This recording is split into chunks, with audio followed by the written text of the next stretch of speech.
everybody. Welcome to Train Sim World 2 Freight Routes for the Freight Route Saturday. We are going to go first on the sandpatch grade. We're going to do we're going to use the good old AC 4400, and then we are going to head over to Great Western Expressway, do a Class 66 service, and then we will be finishing up on Rhineware Austin from last night. So we're going to get in here. Of course, we're going to pick our favorite color there. And we want to start...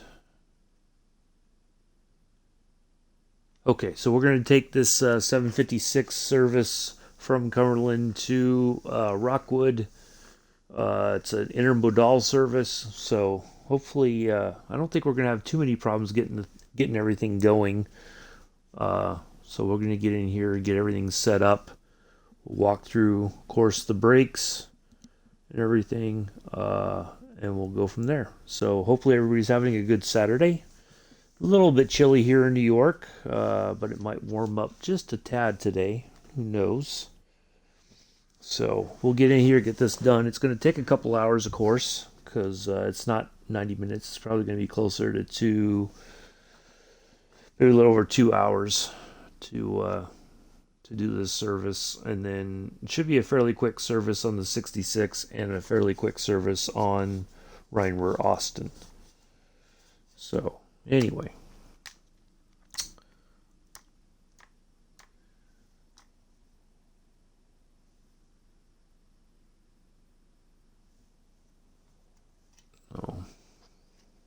Got a couple viewers joining. Hello. Hope you're having a good day so far.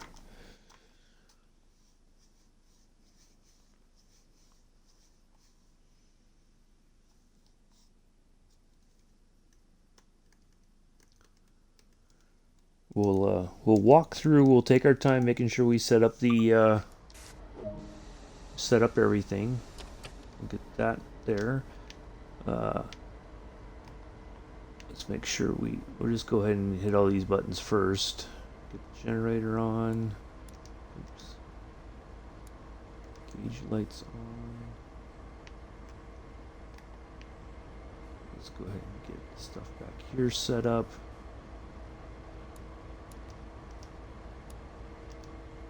Lights on. Alright, we also want to make sure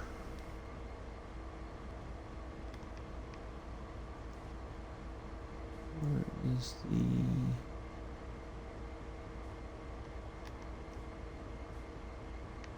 the radio's already on.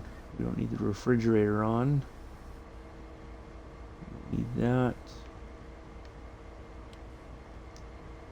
Oh, let's turn that on.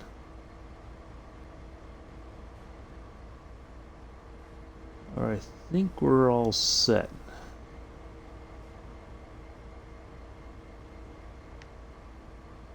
Okay. Alright, let's get back over here. Alright, so let's set up our brakes. So, under the F1, F3, F4, F6, and then F8 to exit. And we can check it again to make sure everything is squared away. So we got cut in and lead because we're the lead locomotive. We're going to go ahead and drain the brakes. Let's get that on. So we got the 4400 and we got a SD40 right here. Let's see what we got, if we have anything in the back or not. No, we do not. Okay, so it's just those two locomotives to haul this service up the grade. That's all right. We're going to get there. So But it's good to check to see if we have a banking locomotive in the back or not. Oh, my second operator just split. Huh. Interesting. Well, that was rather odd. Huh. Oh, now he's just standing. Okay. That's rather awkward. All right, let's get underway here. The window open here.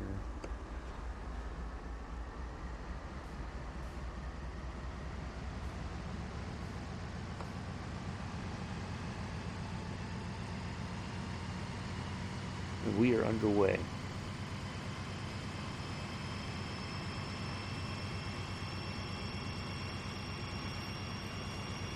He's just standing. That is really weird.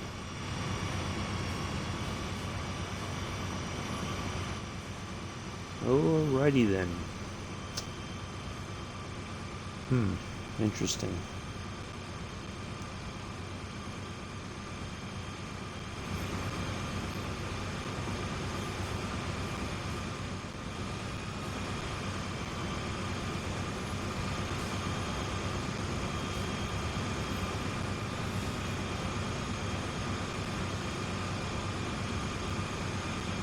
I think we have to worry about a manual switch. Now, past here, it should be everything should be automatic, so.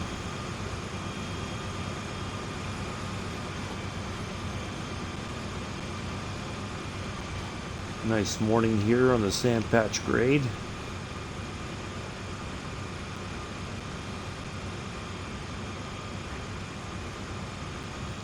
I think when we do Great Western, we're gonna have a little bit of weather there.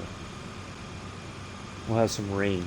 So now we're seeing a red up here. I think we're gonna have to wait. Might be something else that has to use the line before we can use it. So we're gonna hold up there at that red. There's something else happening somewhere. So we're gonna wait for that.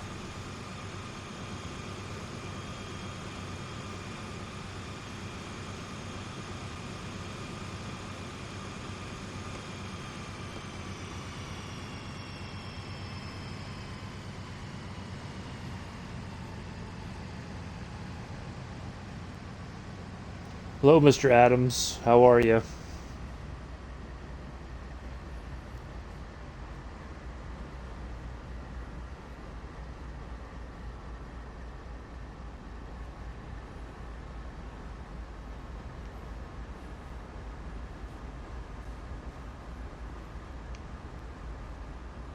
Hopefully you stick around and enjoy the route.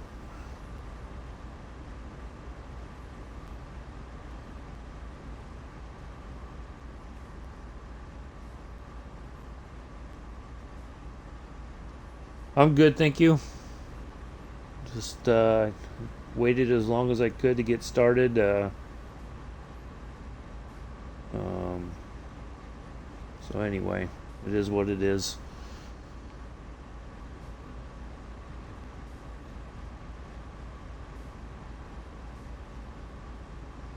So, anywho, but we'll oh, it went yellow, so I think we're good now. Although we don't want to speed up too much because we got a 15 mile an hour going through town here,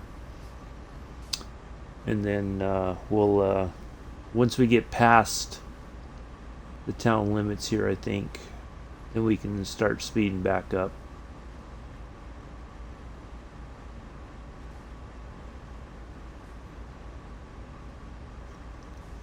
Oh.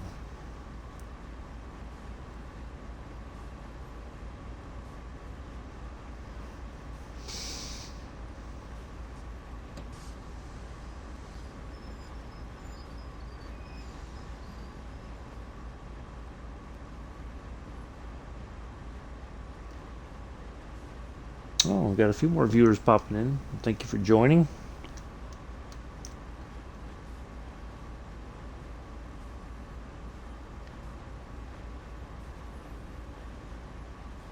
So we're going to go through Hindman way up there, and then probably Mance, and then at least one more spot, and then we should be ending up right about here, where we were at the other last time we ran on the sand patch grade. Hindman, Mance, Salisbury, yep, and then Rockwood Main number 1 should be our destination. So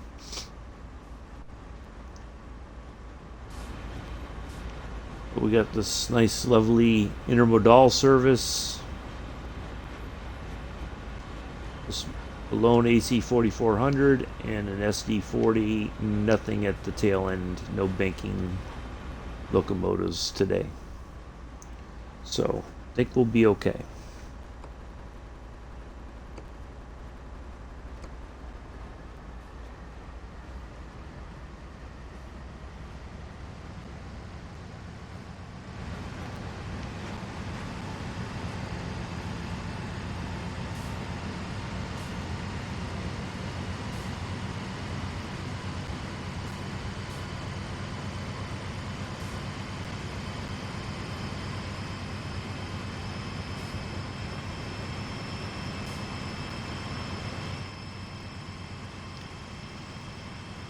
So,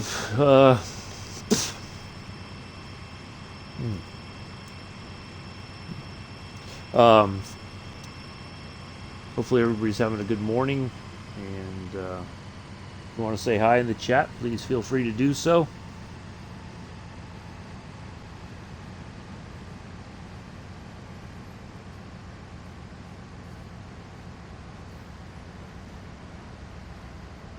Alright, got a 20 coming up here. Of course, we're gonna have to wait till last car passes, and then we'll make our way.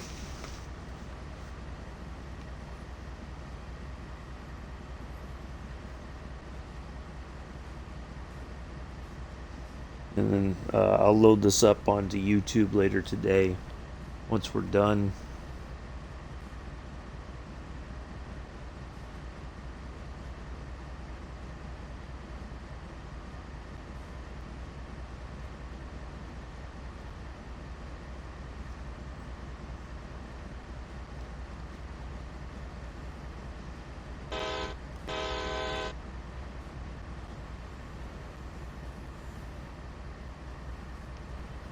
Still don't know what's going on over there. That is really kind of freaky, you know? Wow. Well, at least we have a second operator, but yeah. Something's not right there.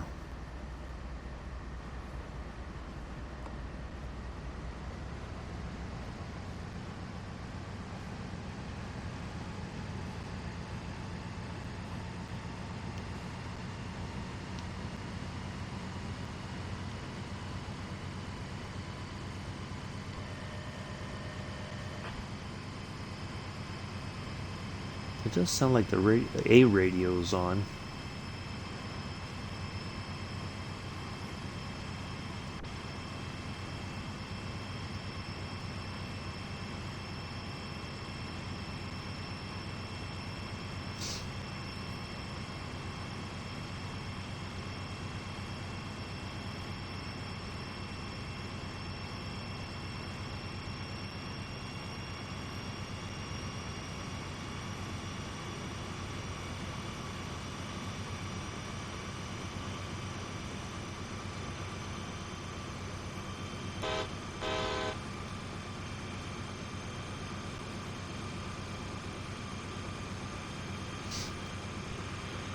So yeah, nice relaxing trip up to Rockwood Main number 1.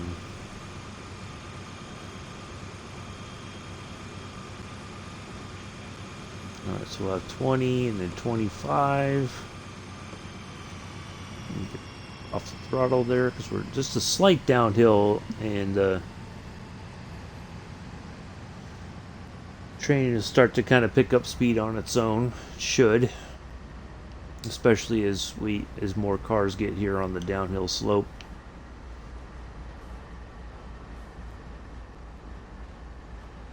Now that weight will start to kind of catch up with the gravity, I think. Should. Sometimes gravity in this game, the uphills and downhills, don't always go the way we think they will. This is starting to act more like a uphill than a downhill. we got a fairly long train. I mean, it's going, look at that, all the way back there. Back into the trains right there, and there's our front. So yeah, this is going to be an interesting challenge, I think, with just the two locomotives. I am surprised that we didn't get any banking assistance, but that's okay.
Nice little town here, I think. Oh, we got a service coming down the hill here.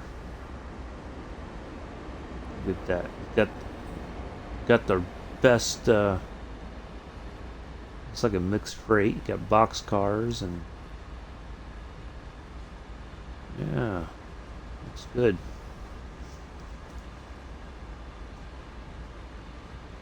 Tankers. A little bit of everything.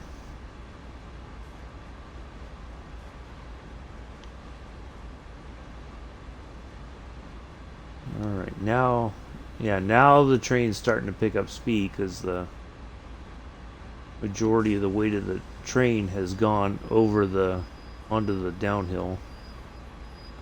Now it's going uphill. That's weird. Oh well, what can you do? Uphill, downhill, uphill, downhill. The story of the sand patch grade.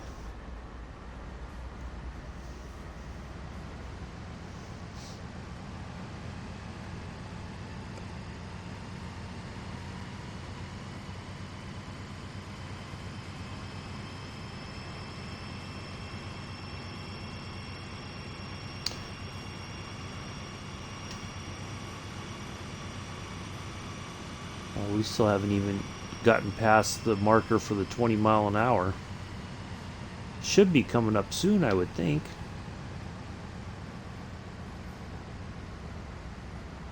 Yeah, should be any moment now. There it goes.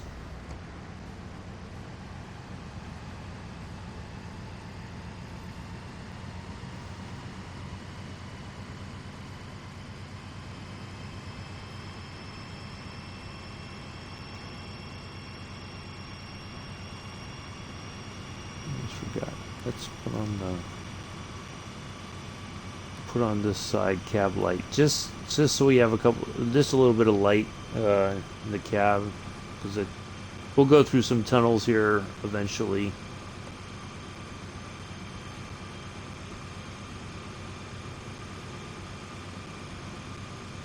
So if there was 20, 25 was right. Should be coming up soon too. Because it didn't seem like it was very much longer past the 20 that we hit the 25. We're going to hit a 35 up here.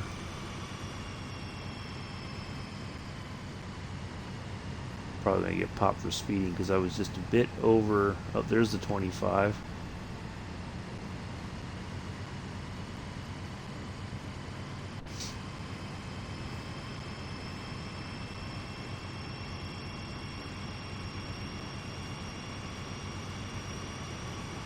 Let's see if I'm correct, because I think I was just a smidge over 20. Like 20 and a half. Yep. Man. Oh.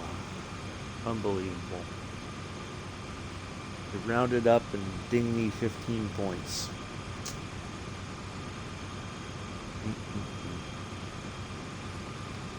Breaking my heart. Dovetail, breaking my heart.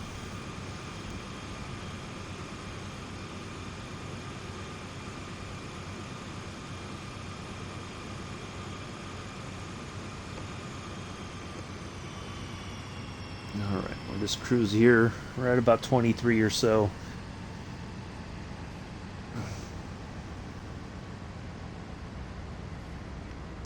Right up around here somewhere we'll hit the 35, and then we'll start making our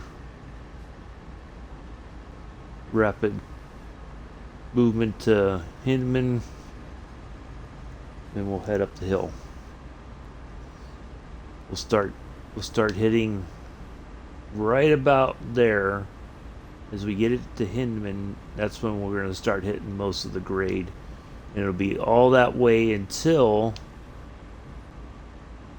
we hit Mance, and just shortly after Mance. So probably right about here, which is around about where we let off those banker locomotives when we did the SD40 service not too long ago. So, yeah. It's going to be, we'll make the climb. It's probably going to be a little bit more of a struggle because we only have these two locomotives, but we'll see. I think we're going to be okay.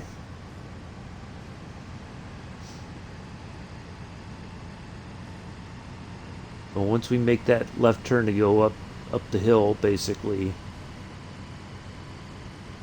we're going to monitor our speed and just try to maintain.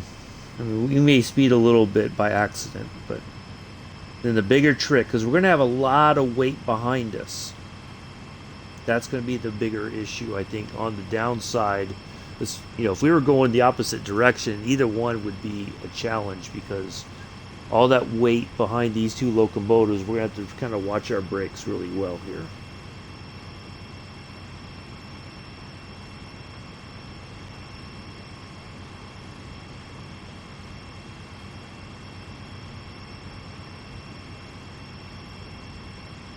Didn't know this was happening, but hi. Yeah, Josh, I decided to go ahead and go. I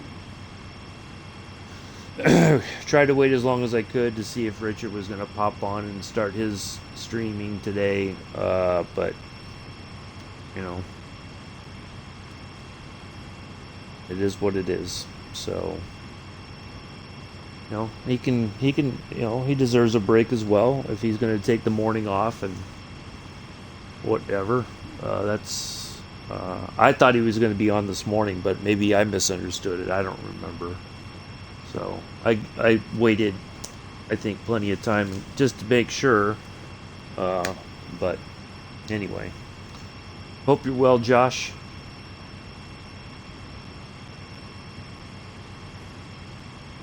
If not everybody comes in, that's perfectly fine. My followers.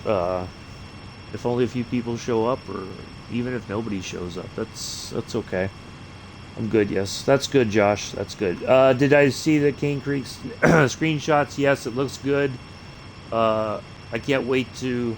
That's going to be another fun route, I think. We'll have a locomotive like this, AC 4400. And I think even an SD40, all in Union Pacific livery. So I'm really looking forward to that. I think that's going to be a really fun route to try. So yeah, I think it's going to be good. I'm still looking forward to seeing what's going to happen with Clinchfield. Hope, they say it's coming soon, so they've already been talking more screenshots and builds of the route, so I'm guessing probably the first full week of April, maybe after Easter weekend. I'd be surprised if they release it on the 1st as well. But I think it's going to be like on the 8th or the 15th.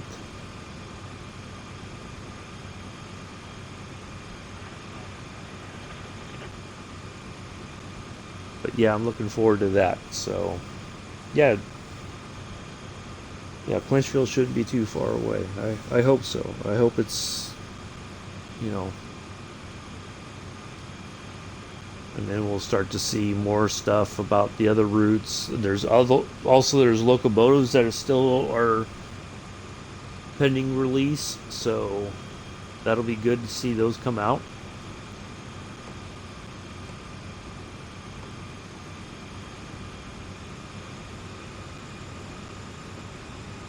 We'll go full throttle here just to get up this little grade.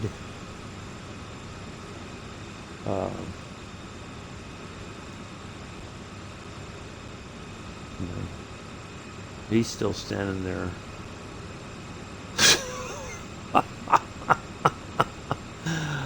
Oh boy, that is too much. Yep. Yeah. I had a second operator who was sitting in the seat, and then I went to the back of the train, the whole consist, to see if there was a banker locomotive or two back there. Nothing. So I came back. I had nobody was in the seat then, and then I tried it again, and I came back, and here's this NPC second operator just standing there like that. That's kind of weird. Yeah. So I don't know what's going on, but I don't know if my locomotive is haunted or something. I don't know.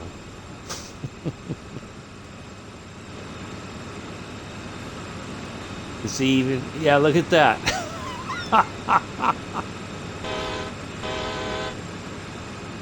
A good thing is at least the engine won't drown out my voice this time while I talk while we're outside here.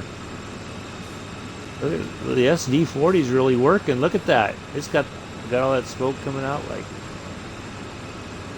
yeah.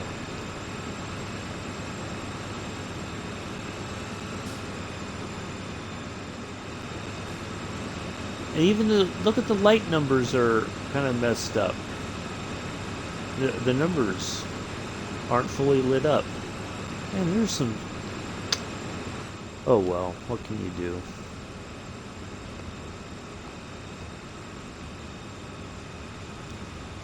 Yeah.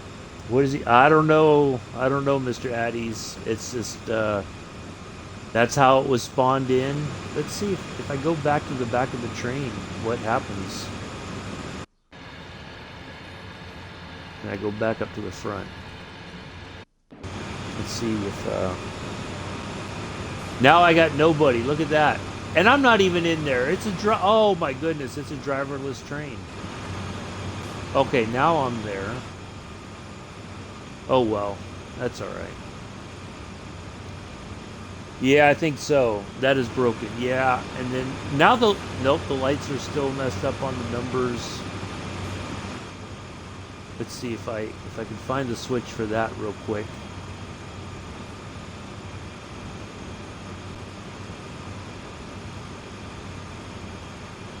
I don't want to get out of the seat and accidentally should be like right.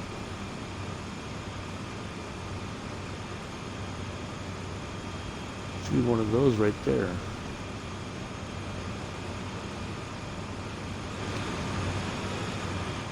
think.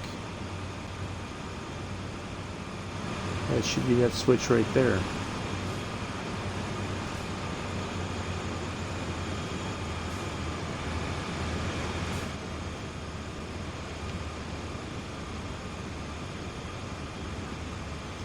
Alright, let's see. It should be, yeah, it's kind of hidden. Let's see if that works now. Now it's on. Okay.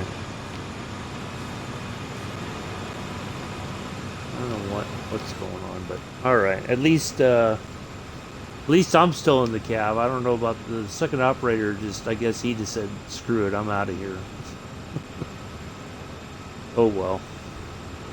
All right, we're making our way to Hinman. We're under 10 miles now, just about 8 miles out, and then we'll hit that hard left and go up the hill.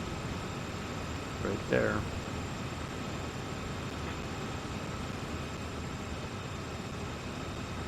I called a hard left. He bailed out the window. Yeah, he did.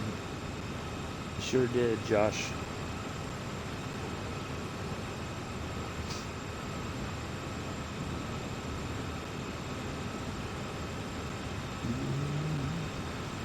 That's all right.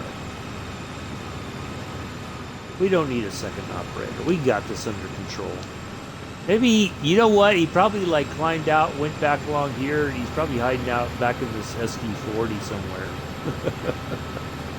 He's probably like hiding out inside the nose there. Oh, that's all right. That's okay. So, oh well, good times. Good times on the sand patch grade were had by all.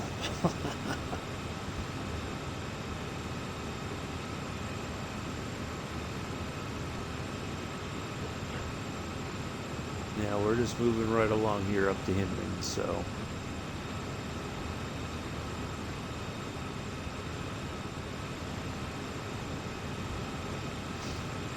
Stuff happens. What happens when you try to drive the train naked?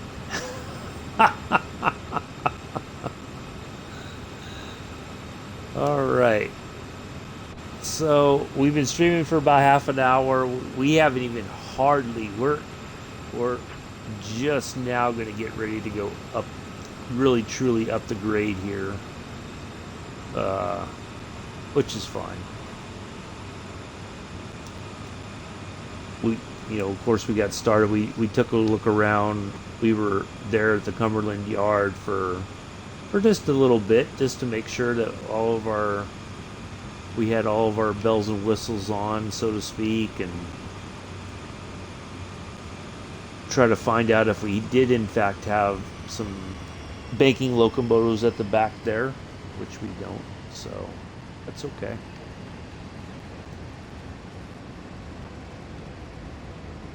We'll just kind of cruise up the hill here just a bit.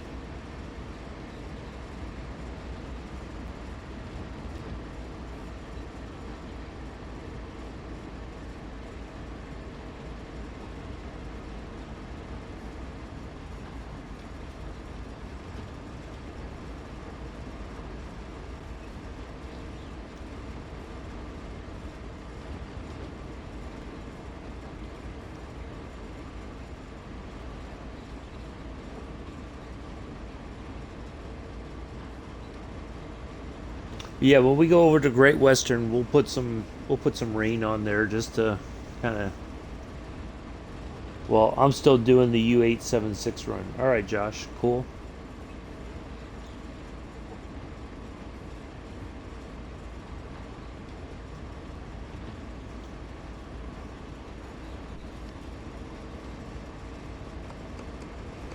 Yeah, we'll just get a little bit of weather just to kind of make things a little bit interesting, add a little drama to the service.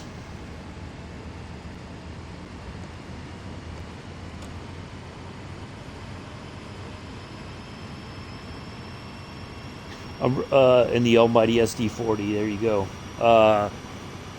I'm a bit surprised that we didn't have too much problem getting going. I don't know if it's just I've been fortunate in that everything seemed to kind of work from the start, or I don't know. But usually even on flat ground, sometimes it does take a few tries to get the train moving. But I think part of it is you have to be patient and let the brakes release from not just this locomotive and the one after that, but all the other cars as well. And this is a pretty long train. I mean, look, here's our end right here, and there's our. So we got Let's see how many cars we got. Just out of curiosity, I didn't look. 52. Wow. So probably 50 plus the locomotive and the two locomotives. So 50 cars plus the two lokes, or the two locomotives. So yeah, that's a pretty long train. So you do have to kind of let the brakes release on everything before you can get moving. A lot of people seem to forget that it's kind of, they think all trains are alike, and that you just you go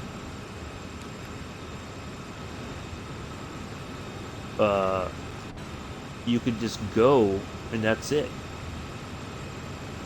It doesn't work that way, especially on a freight service. You have to wait for all the brakes to release.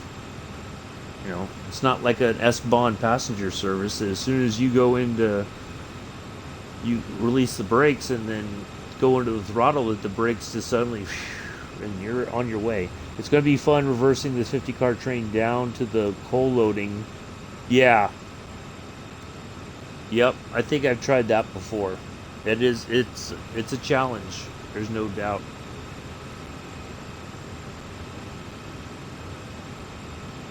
You'll be fine though. Just take your time with it.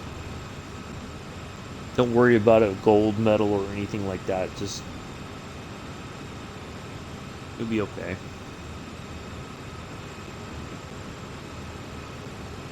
All right, under 5 miles to go, almost 4 miles out from Hinman. So it's almost a straight run from here to Hinman. A little kink in the line there, right? Coming through here, but we're doing pretty good otherwise.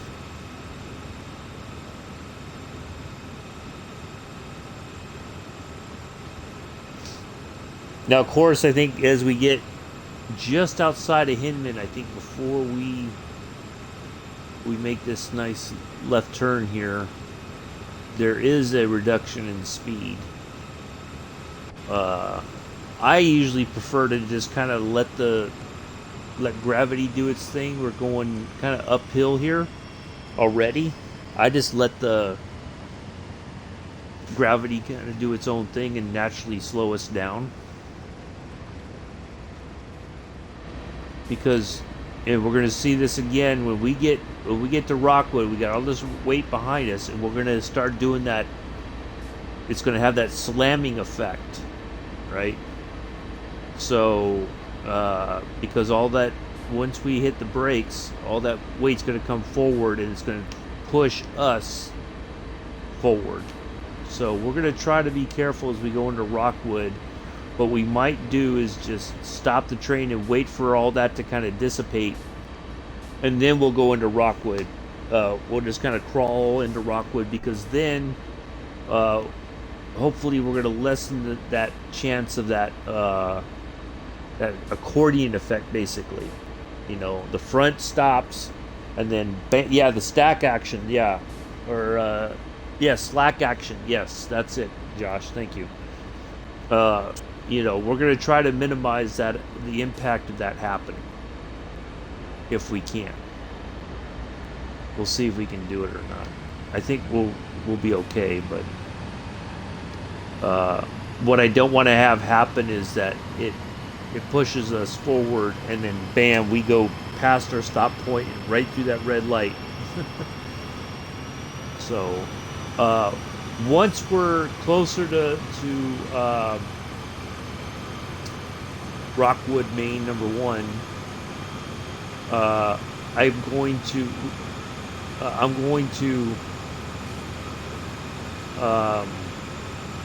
going to save the game, just on the off chance that we do in fact it's better to be safe than sorry. I'd rather be able to just hop back in, finish the service, bam, and then we're done. So we'll see how that goes.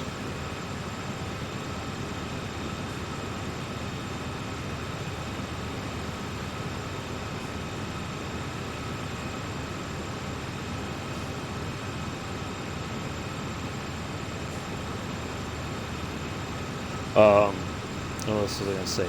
So yeah, on this route in particular, if you're a new viewer or whatever, always remember this route. It's really about your you got to be patient with this route. That's the best advice I can give you, because when you're not, you're going to make a lot of mistakes, or you're going to overlook something and you're going to get frustrated and figure that the route is not working like it should. And I mean, there's issues with it. There's no doubt. Like, we should technically have a second operator here, right? None to be found. We've had two. One was seated. The other one was doing this weird floating thing, like he was standing through the seat and had his arms out like some crazy thing. So, be patient with the route. It's not fast. It's not meant to be fast. Just enjoy it for what it is. We crawled out of Cumberland. I mean, we were stuck at 15 something miles an hour when we left here. We had to just slowly make our way until here, and then we could start speeding up a bit. So don't be annoyed with the route because we're not doing 180 miles an hour or something crazy like that. This can be it's a very fun route. And I've said it before, it is. It's challenging. It's not a just get in here and go kind of thing. You have to really take your time, make sure that you've got everything set up correctly. Manifest passed me there, just two C40s on it. Oh.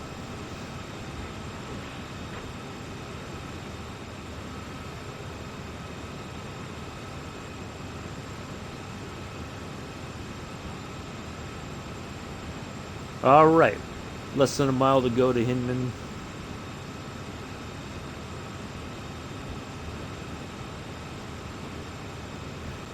We are struggling a little bit. I mean, we're at notch 8. We aren't really picking up any speed necessarily. So we're having a little, not too much of a challenge, but I think we'll be okay. Oh, we lost a mile an hour.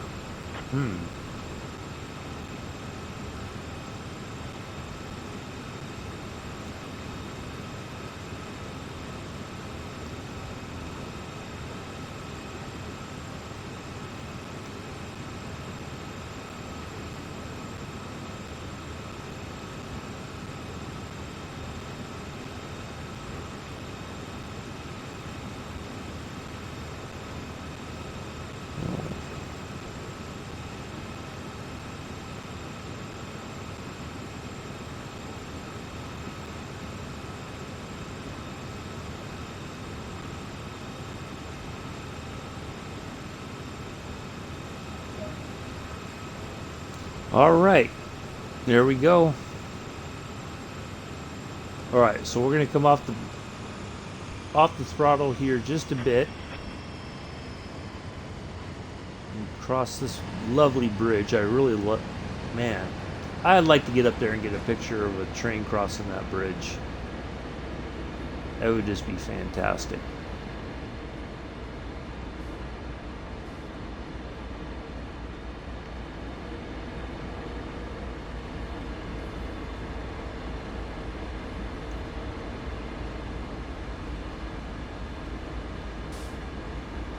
All right.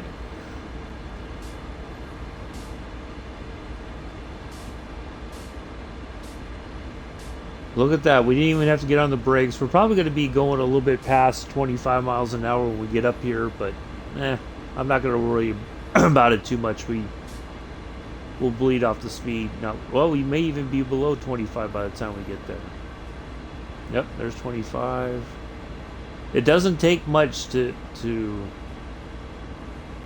drop the speed when you're going up almost a 1.5% grade with 50 cars behind you.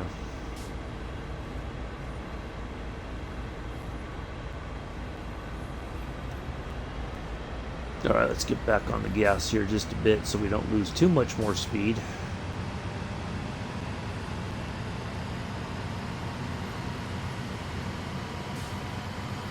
All right, so Mance is all the way. There's Mance.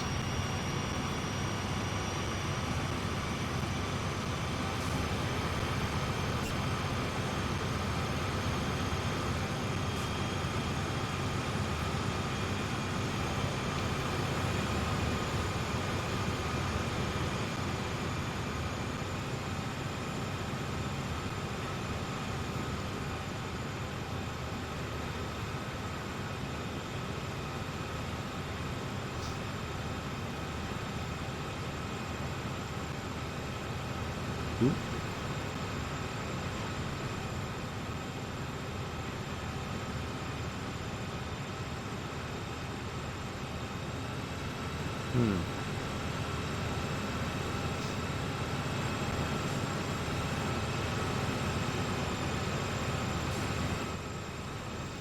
Now I wonder, just cruising along, found an old piece of track alongside the tracks. Yeah, there's a lot of that out there, it seems. Every so often, there'll be just like a random piece of, like they replaced it and just left it there. Uh, I mean, I'm surprised. I would think, though, that's something that somebody would snag up and turn in and you know, uh, scrap the steel. Or actually, I'm surprised that the railroad company wouldn't do that. When you're passing it, I'll point it out. Um, yeah, I've seen some of that before as I was running around here picking up collectibles. There was a lot of, looks like maybe that piece right up here. Yeah, it looks like a piece right here, Josh. Yeah, look at that.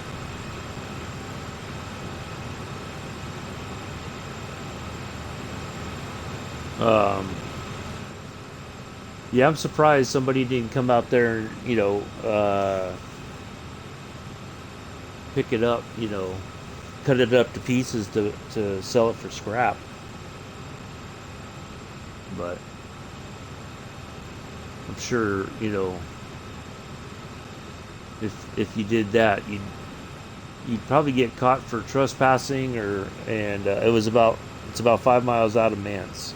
Okay. Um, I just passed one just a moment ago too. Um, yeah, you probably get popped for trespassing and theft and but I'm surprised even the railroad company would. I mean, maybe they did. They just put those there just for a bit of ambience on the route or whatever. Like some work had just been completed, replacing a bad part of the. Yeah, exactly.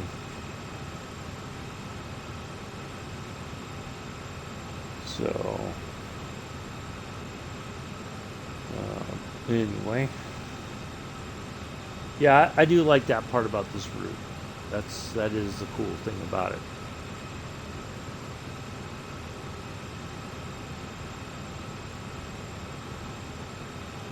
So yeah, we're I don't think we're going to get up to 25. We're going to be struggling here. I think most of the way to Mance. So we're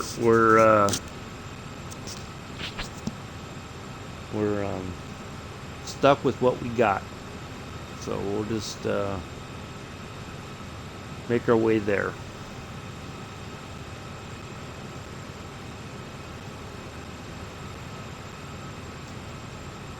But I would think, well,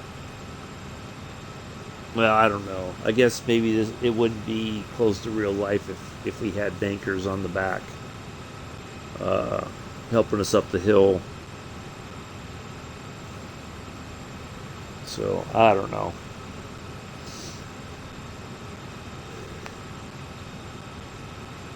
Oh, excuse me, I had to yawn. Whew.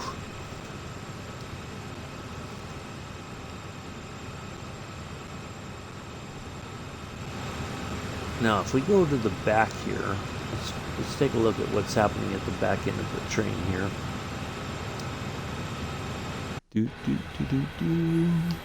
All right. Nothing really. We do have this nice handy warning device here with the blinking red light. You could barely see it when it's blinking, and out here in the direct sunlight. But if we were in a tunnel, then we would be able to see it. But we can't ride in the tunnel from the outside of the train here.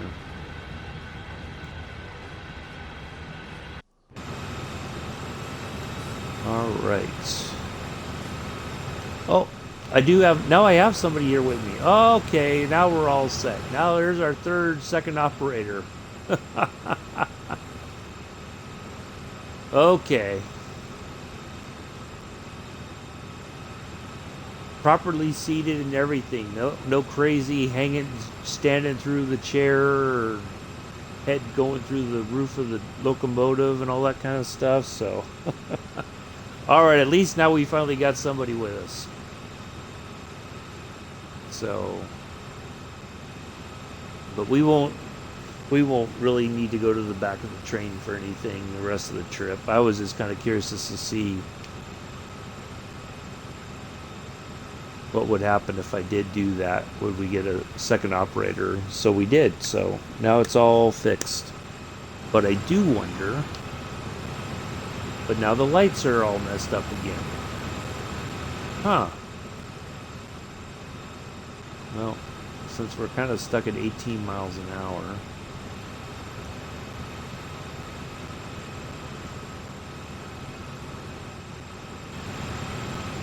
All right, now we're good. We've got the second operator. We've got our number lights all fully lit up. And we're just making our way up to Mance. So, but also remember, in case you haven't heard this before, I'll just reiterate that 10 miles to Mance is a direct line. Like if we just drove directly across, that's 10 miles. There's no way all this curves and whatnot is 10 miles. Okay, it is a point to point, I think. So just remember that when you're looking at your miles for your route, especially this one, and even some of the other. Oh wow! Now I can't look around in the cab. What is going on today?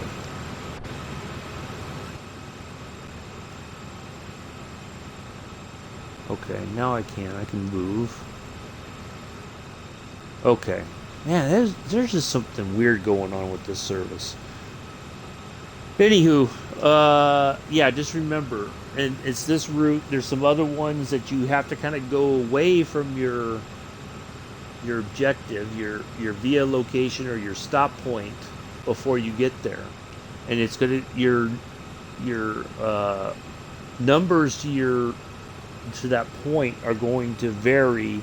They may go up and then they may go back down, or they may stay kind of steady, So just be aware that's not a true representation. I don't think.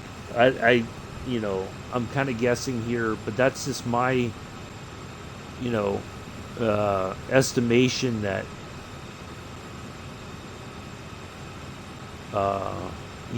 it's gonna take.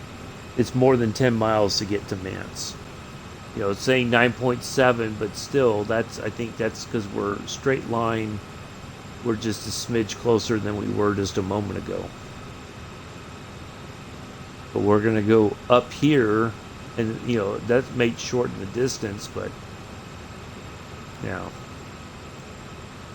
I don't know if there's a way that they can actually measure accurately the distance, and maybe I kind of feel like they don't want to, and here's why. When you put you start talking about actual numbers instead of an estimation or something like that. I think that's going to throw a lot of people off. I mean, if you figure if they told the players accurately how long it really does take to do the service, that's like 2.5 hours, right? Easily. If you tell somebody that, chances are they are not going to want to play the route. Okay. If you say an hour and a half, everybody's like, "Oh, I can do that in an hour and a half." And then when that hour and a half it goes past that, they're like, "Wait a minute! I thought it was, why did it take longer?" So, I think it's just a bit of a marketing ploy that because most people would say, "Oh yeah, I can do an hour and a half on this route. That's not a problem." But if you start talking about 2.5 hours, people are going to be like, "Yeah, no, that's a bit much for me." So I think they underestimate on purpose. That's one of my biggest. Well, I wouldn't say complaints, or not even a big complaint. That's just one of my observations about this route, that I don't think they're completely honest. And again, maybe that's just a marketing thing, or a bit of a psychological,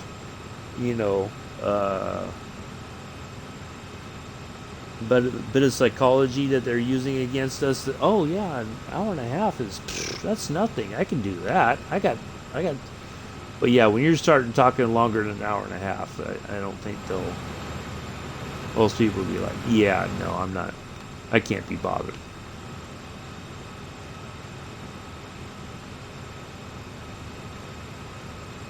All right, we're slowly getting there. Oh, I'm down to one viewer. That's okay. Thank you for sticking around.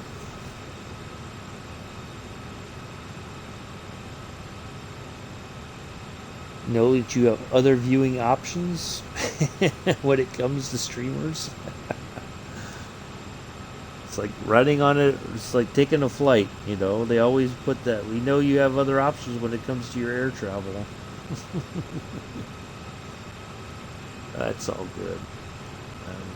I'm just happy to do this and have some fun and point things out, whatever.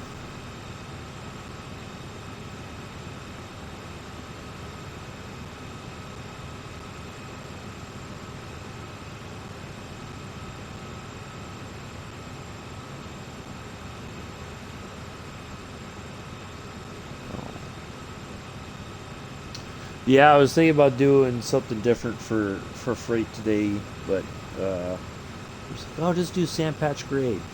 So I'm like, well, okay, here we are.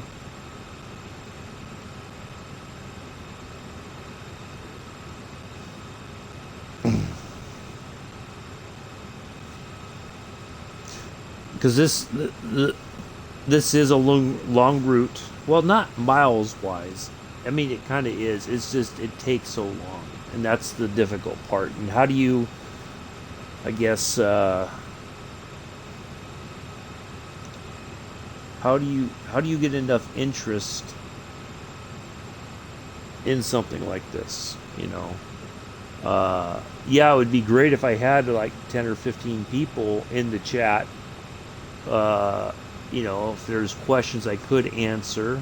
I mean, like I said, I don't pretend to know everything about this route or any route in the game, whether it be in real life or otherwise. Some people have way more knowledge than me. But again, also, when it comes to the game, my philosophy is play it how you want to, enjoy it for what you want out of it, not what everybody else wants out of it. So, I mean, some people may want, me to toot the horn at certain times or whatever. That doesn't, I mean, I just toot the horn right now and it doesn't, I don't care.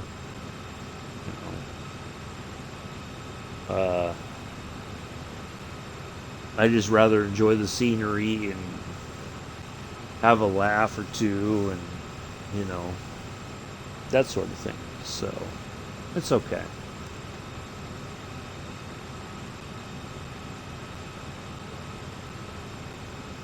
But anyway, we're making our way to Mance. We're slowly getting there. See, now we're down to 8.5 miles, but again, I think that's just it's that straight line distance.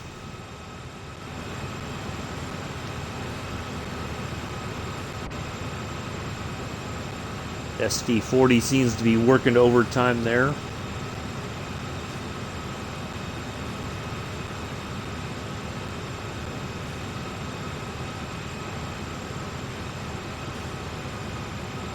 One and a half percent grade. Just chugging along here. It's like it wants to go up to like 19 miles an hour or even 20 miles an hour, but it's kind of stuck right there at 18, which is fine. We're, as long as we're not losing speed, that's the only thing I care about.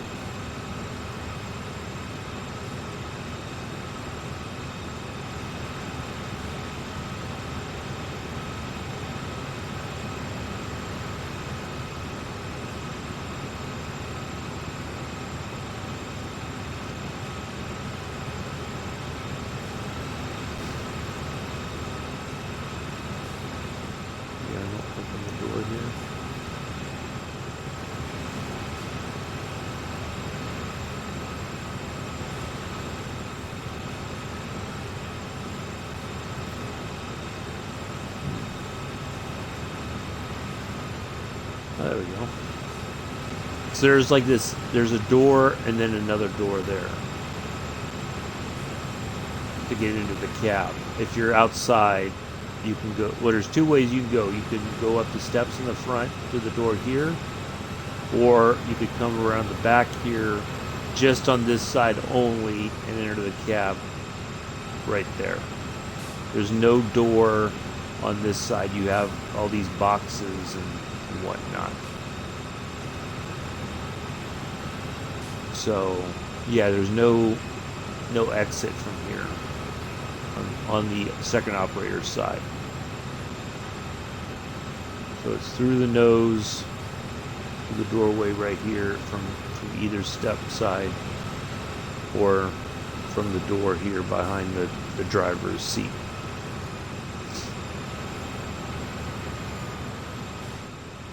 But generally, in most services, you'll start in the cab to get going. Not always, but there'll be some times, or even on scenarios where you'll be outside and you got to run over and find or get into the cab and get everything started up.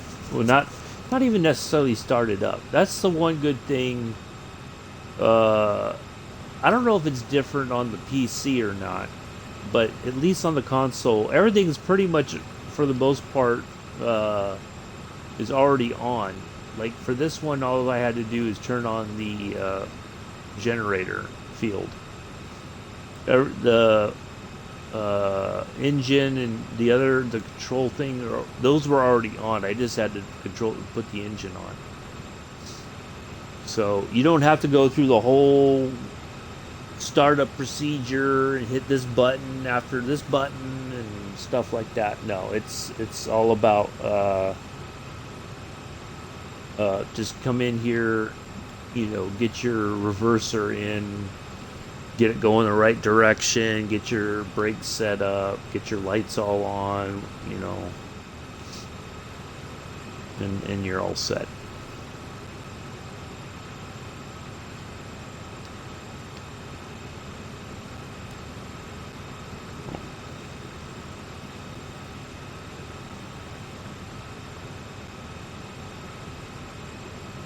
But yeah, we're almost we're getting to the top of the grade. I think once we hit right around here somewhere, I think that's when we're going to start to go downhill. So Salisbury after Mance, I think that is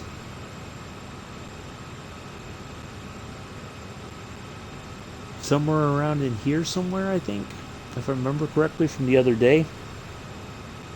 We'll see. And then Rockwood is right there. So I once we get past Mance, we should see where our stopping point is, but I'm almost certain it's going to be right there. by, just short of this red light, so it'll probably be like right, yeah, probably like right, you know. Anyway, we'll see when we get there. But we're getting there. Oh, we picked up a mile an hour. Nice.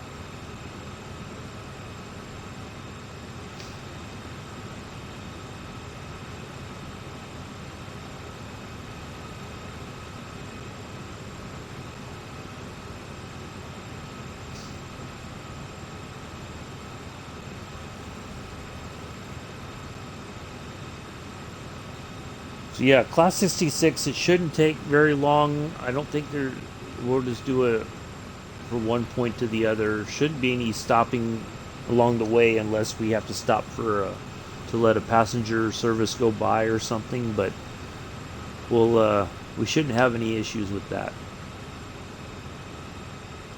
Can't see in the tunnel. Oh no.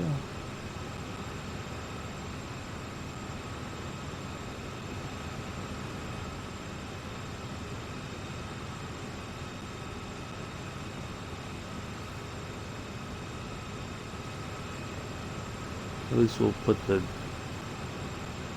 light on for the second operator now that we have one.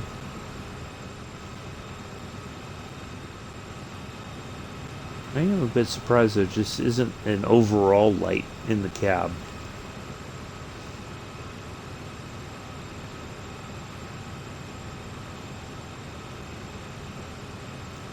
There should be a long tunnel coming up. Yeah, right here. Think.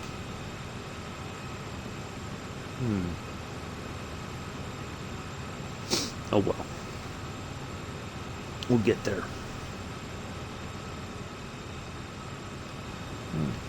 I think it levels out here just a bit.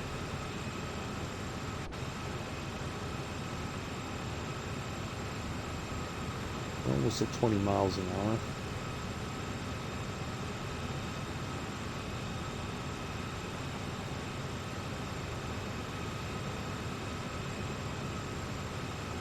Josh said it's about 5 miles out from Mance that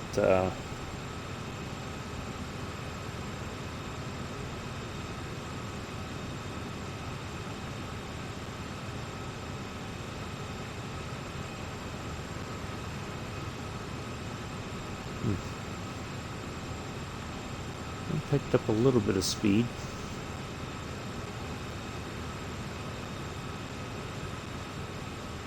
I like this little. Oh, we can't even go out the cab because there's still. Wow, all the way back there. I thought we would have been out of the tunnel already. That's insane. Nope, we still got stuff that hasn't even gone through. Wow. Wow. That's crazy.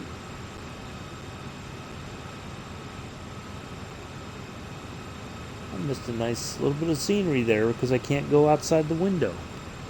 Can't go outside the cab with the camera.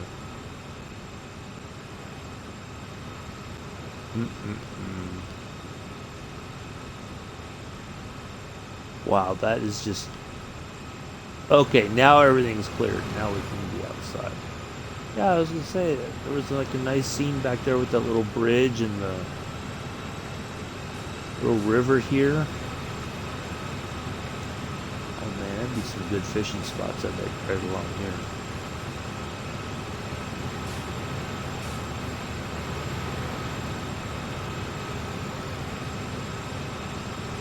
Got a pic of it, wink, in case you miss it. Alright, thanks Josh. I'm sure I'll see it. Let's see, let's try to get our spot here. I always like to ride right about here. Oops. How in the world? Wow. There's some craziness going on. Yeah, right about here. I like to ride outside and just...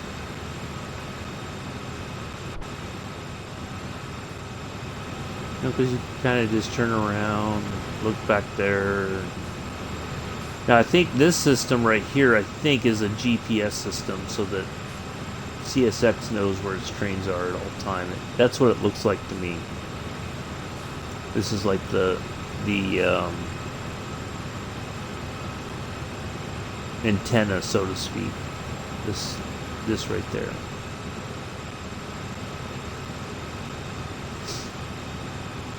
I would imagine most all trains. Now I'm wrong. Rail running for about 5 miles to the branch line. Oh, okay.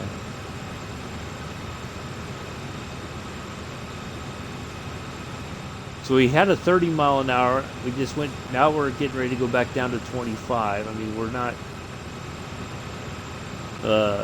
We're not going to be in any danger of getting to that 30, I think, before we hit the 25 again, so...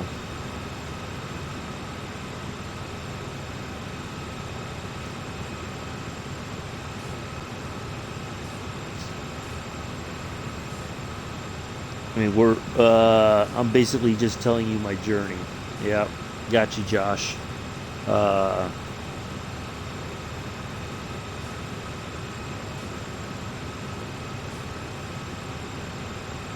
So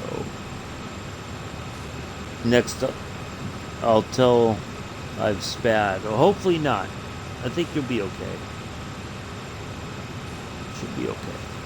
Let's see if we get any.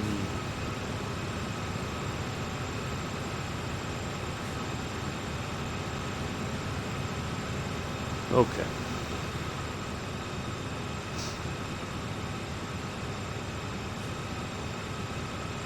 Yes, fingers crossed. Yeah, I know. Well, save it as you get close to the end. Try to save your game just so that you don't. If you do, you can just go right back in from that point and try it again. Oh, here comes another service going towards Cumberland. Oh, at least he's got one of the locomotives with the right. Yeah, big old coal freight service. Look at that. But really, that lead locomotive should be in this paint scheme, I'm telling you. It's the lucky one. That's the way I look at it.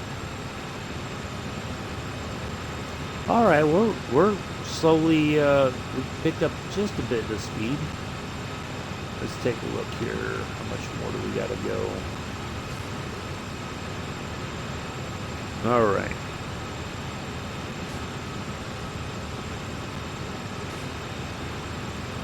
Yeah, I always, if Sandpatch Ray doesn't teach you anything else, it's to, but the number one lesson is always save your route at some point, especially as you get towards the end, because at least then you're not spending another whole 2 hours or 2.5 hours redoing the whole thing. Okay. That's my number one advice, other than taking your time setting up your locomotive. Always save your game whenever possible, because if you don't, that's when you run the red light. You'll spat it, as they call it, and then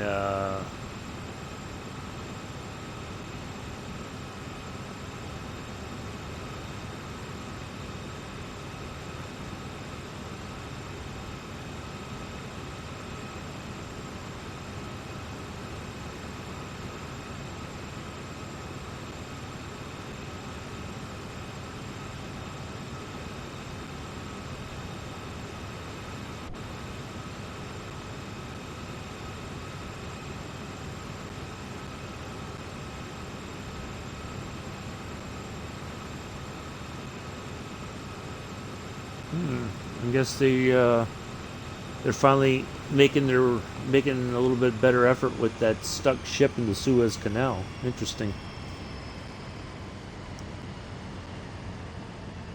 That must be an engineering nightmare right now.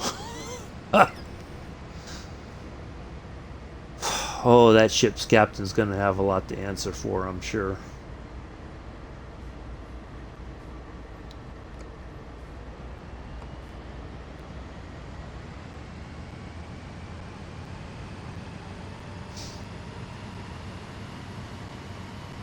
There's gonna be lots of investigations and who did what. And, yeah, somebody's gonna. I bet you somebody might even lose their license. Joe went live on a roast. Yeah, I know. I saw. Well, I mean, it's the new. It's the new toy in town. You know, they're just like Southeastern High Speed was the new toy for a while. Now Rosa's the new toy, and that's what everybody wants to see. And I'll do it eventually, on my own time. But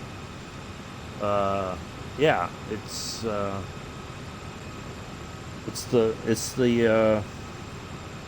latest and greatest. Even though it's got its issues, there's no doubt. But yeah, it's fine. You know, that's you know.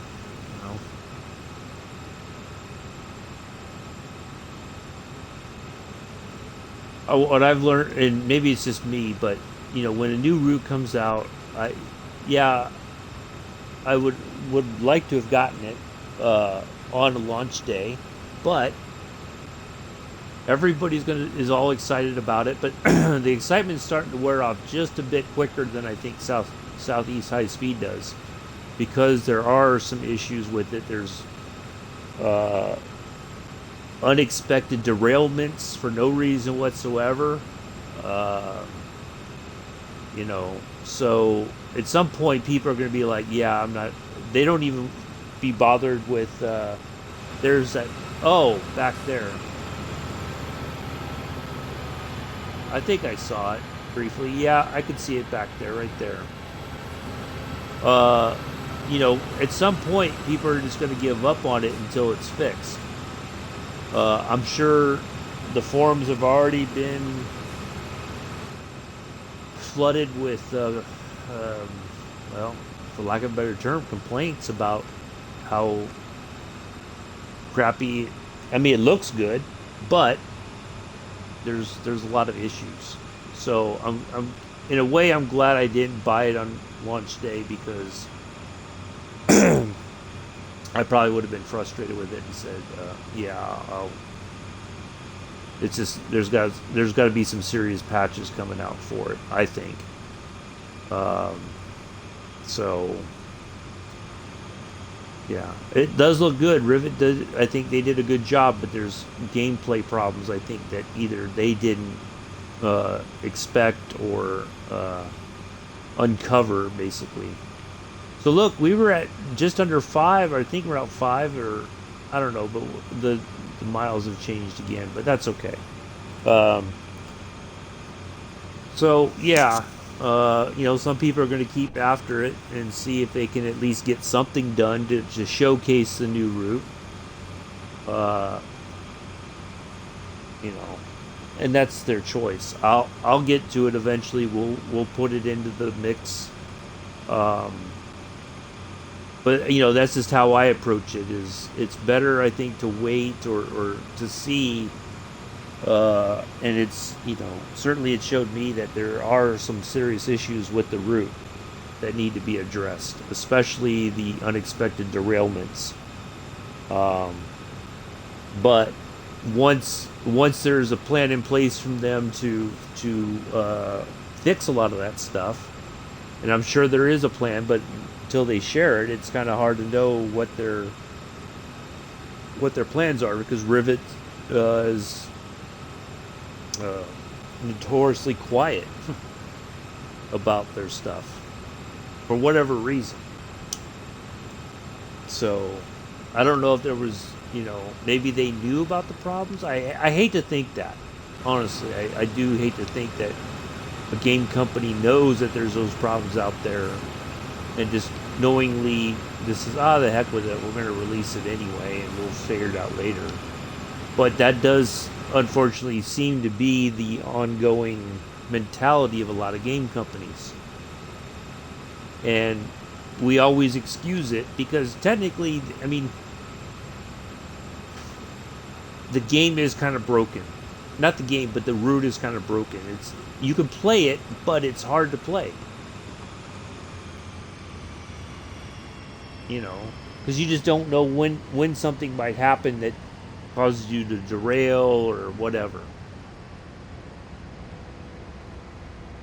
So, yeah, I don't know. It's a tough situation to.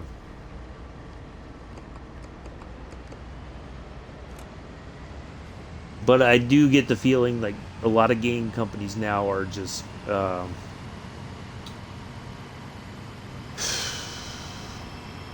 they're releasing stuff that is got some issues and that they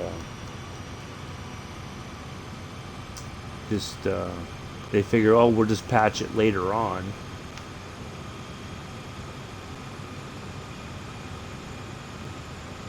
But once people start figuring that part out, I think that's when you're going to start to run in your sales are going to start to dip, or you're not going to get sales on the first day of launch of a new route in the game.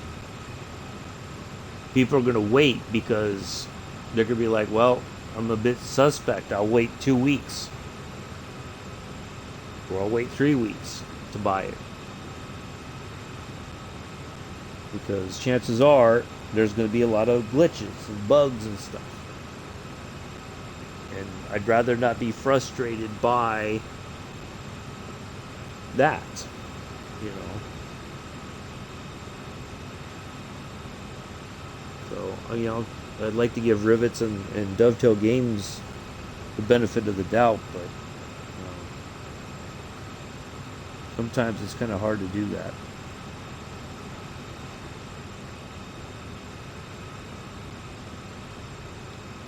Alright, we're almost at Mance.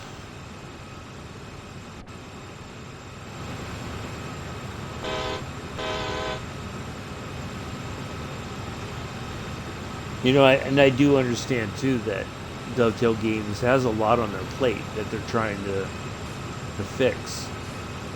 It's not easy. A little tiny American flag. Oh, that should be like a bigger flag right, at least right here, from here, you know.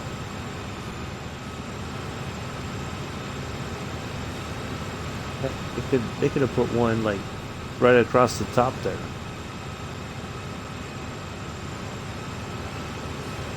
At least there could be one like right here.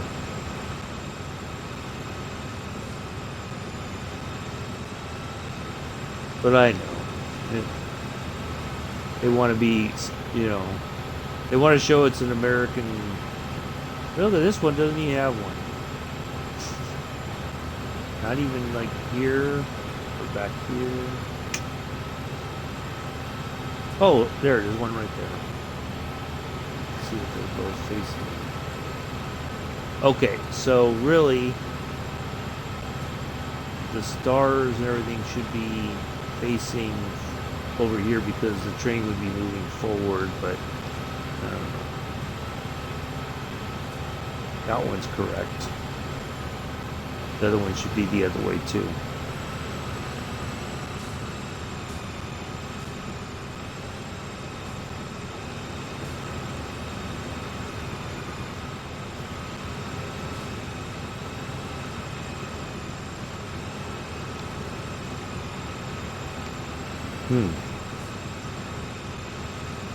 Alrighty, we're getting there.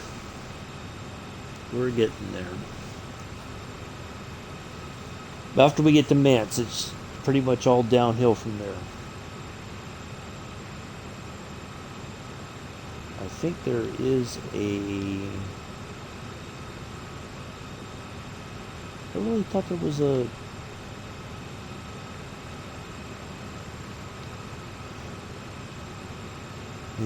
tunnel around here somewhere.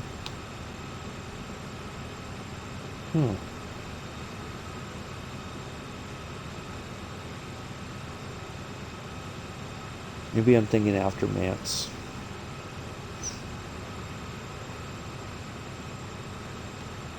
There it is right there. That's right. It's Aftermaths.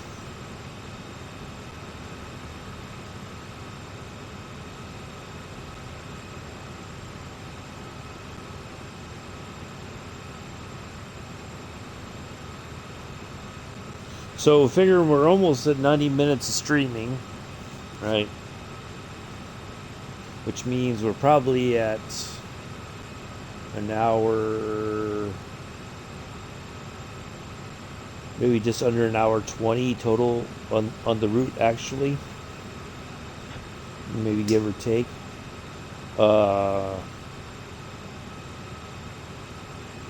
And we're only hitting our second via point. So yeah, but we'll look at the time of the game on the route and see what it says at the end. How are we near, or how far past the hour and a half mark for the route, or are we significantly past it? And if we're at just about 120 minutes, well, no, that's 2 hours. I think that's not too bad.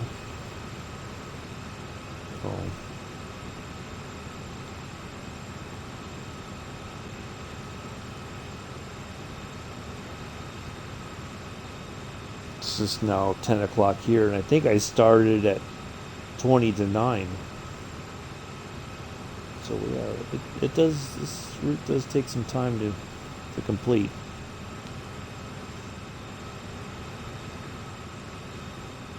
I can't help but think if we had a couple AC 4400s at the back end, we'd just be zipping along here. Like, we wouldn't even be stuck at 18. We'd be 25 miles an hour, no problem. Right now, reversing down the branch. Nice, Josh. Take your time. Make sure you check your points along the way if you got to set them or not.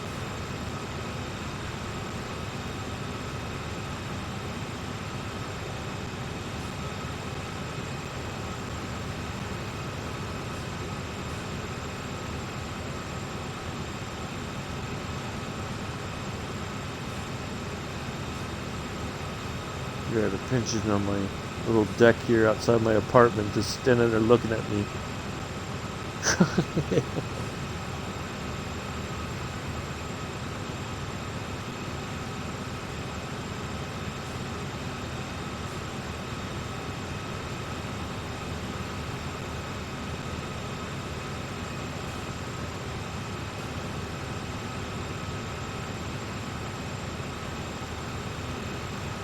I think he's looking for food.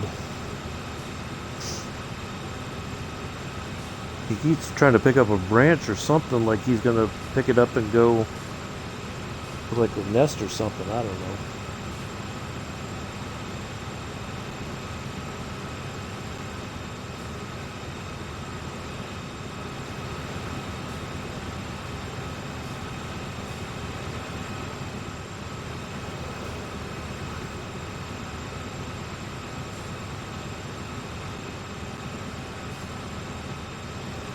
Alright, we're almost there.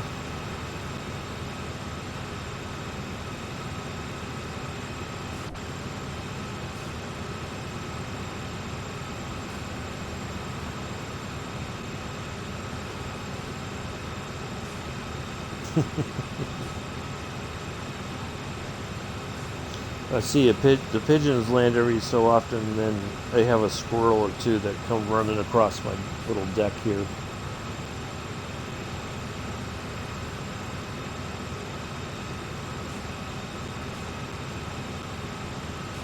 Always looking for food, it seems. I think the squirrel usually has better luck than the pigeon does. I see the pigeon or the squirrels all over the complex. They go running around the parking lot back here because there's plenty of places they go out looking for food.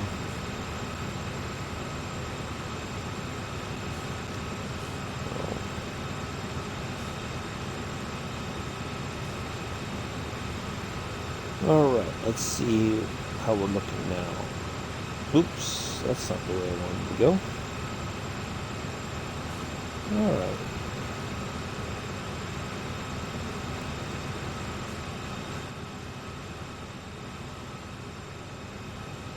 Well, at least we still got our second operator in the other seat.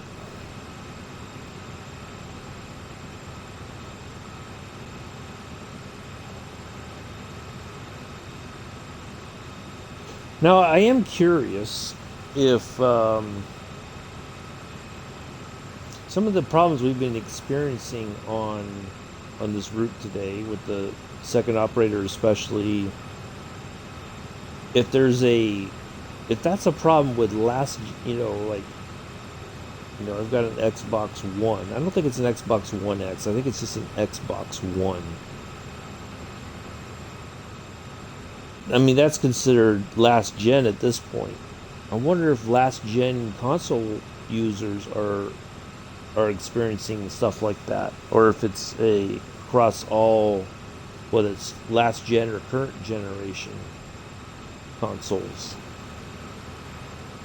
Sometimes some things happen, and then as soon if you're on a next gen console, you don't seem to have so many problems.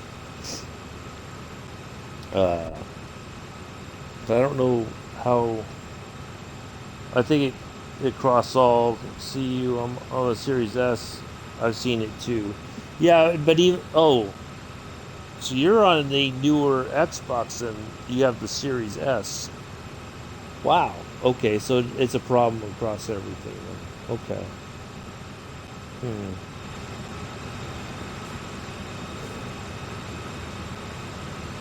Well, the thing I noticed too is on average, whenever a patch goes out for a game or a fix or whatever, uh, I kind of think sometimes, and I've seen it in other games too. They fix one thing and then something else gets broken, for lack of a better term. I had debate with somebody years ago about, well, not years, but within the last year about the Division 2. Is the game really broken? Well, no, it's playable, but is it playable and enjoyable? No, it's playable and frustrating. You know, because they want you to. I think even Matt's seen it once now. He's on a pretty beefy PC. Wow, that's pretty bad. Then if he's on a gaming PC, that they're still seeing those sorts of issues. That's pretty bad. But yeah, some games you have to grind for things. For gear, loot, whatever you want to call it. And when you're not getting much for your effort, you kind of feel like you're wasting your time after a while. That's the one good thing I love about this game. I'm not technically grinding for anything other than if I want to play Sand Patch, every day of the week, I can. But that's a lot of time. You have to purposely set aside a couple hours each day to do Sand Patch Gray. And not just in one locomotive, but you got, there's AC 4400, the Dash 8, the SD 40, the GP 38-2. That's 4 different locomotives to ride on this route.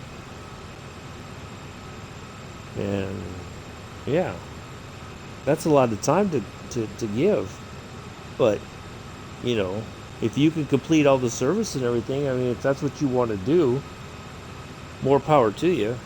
But yeah, I don't miss grinding for gear or loot or, any other silly stuff, because after a while it's not fun. Raising your character level. Oh, you got to be this level to do this, and Yeah, it's yeah. So yeah, I don't miss that at all. I this is the kind of grind I don't mind because it's got all this nice scenery and it's fun. All right, we're almost there.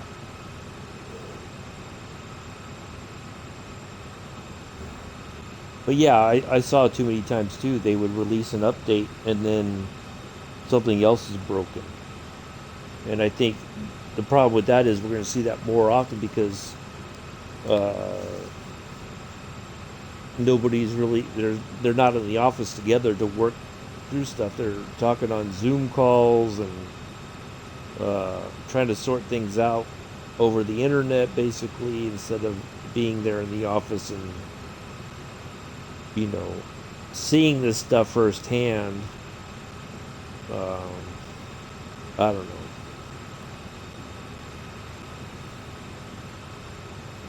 But yeah, that's pretty bad. If Matt's seen that on a PC, that's pretty sad.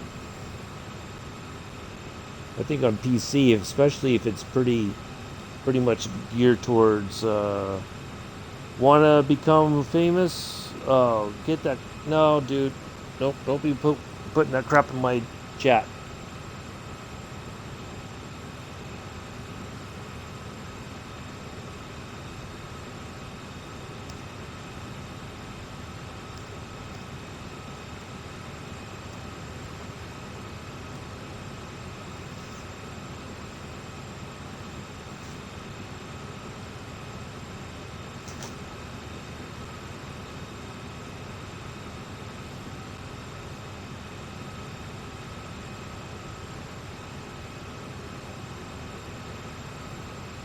All right.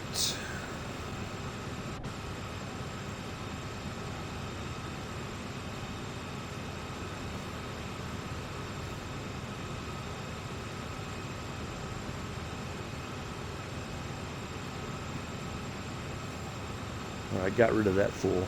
He's been banned. I don't like people coming in and doing that kind of stuff.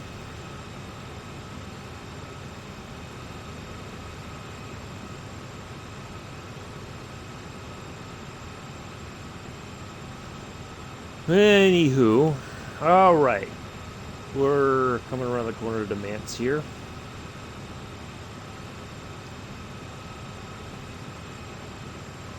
Almost on the downhill. We're getting there. It is struggling to maintain 18 miles an hour. That's wow. Yeah, I think we should have had some banking assistance today. Yeah, you're right, Josh. It's probably a scam anyway. Yeah, that's why I just anybody who posts that stuff is going to get banned out of my chat. They're not going to. I don't care how many times they come back. They're just going to get booted. They're not going to be able to come back and post that garbage. It's probably a bot or whatever, but whatever. You know, I'm not trying to be famous. I'd rather be infamous.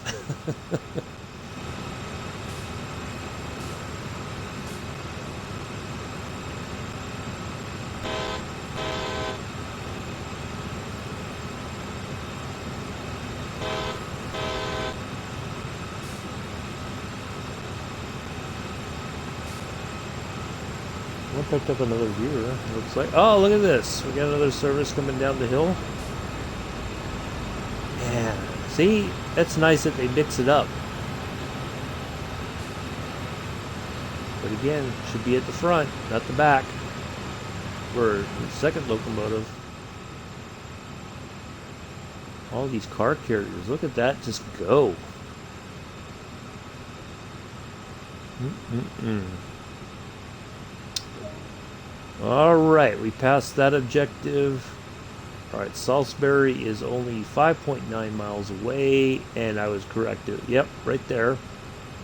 All right, so let's see where our stop point is. Rockwood Main No. 1. Yep. So that is going to be right where I thought it was going to be. right there. We're just before this red light, probably like right about where that cursor is where we're going to stop. So, all right, I want to get off the throttle now because eventually we're going to start going downhill. I think it's going to should be coming up shortly. Well, maybe I got off the throttle a little too early.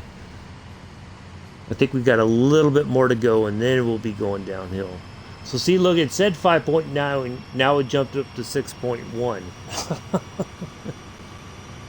Because we were closer just as we got into or just as we passed Mance.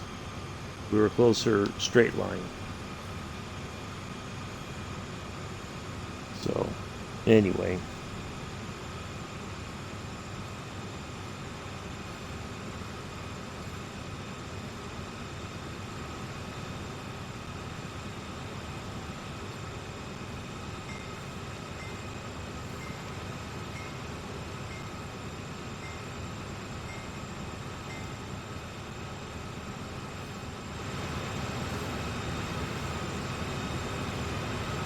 So the bell on this is back.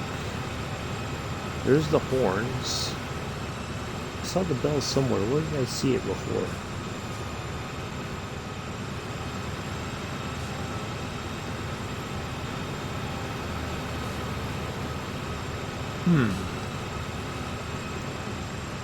Horns. I know I saw it hanging somewhere before. Huh.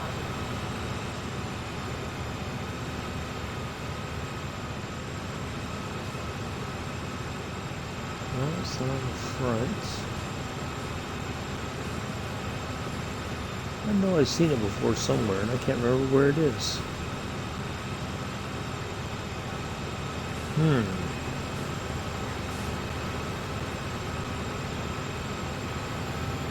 See, on the SD40, it's right.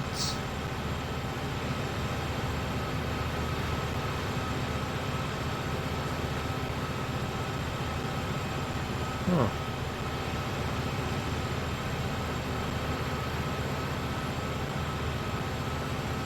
Right there. For the SD40.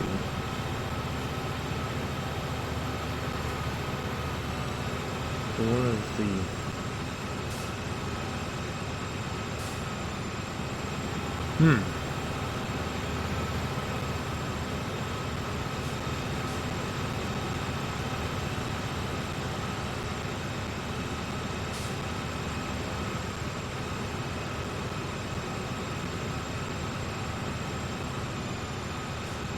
Oh well.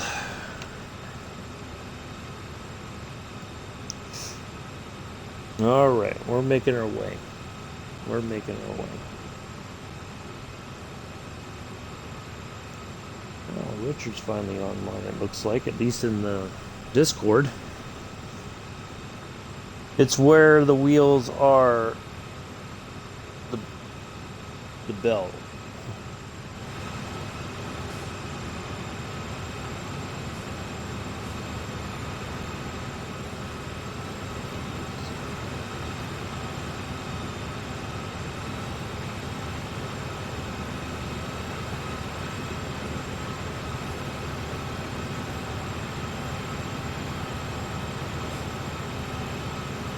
I've seen it before somewhere.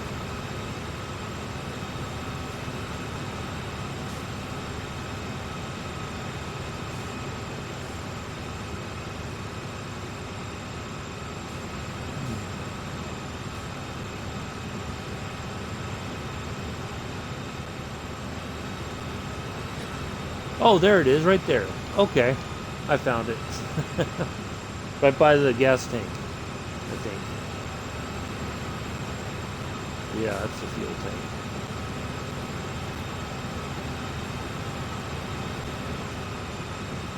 I knew I'd seen it somewhere. There it is.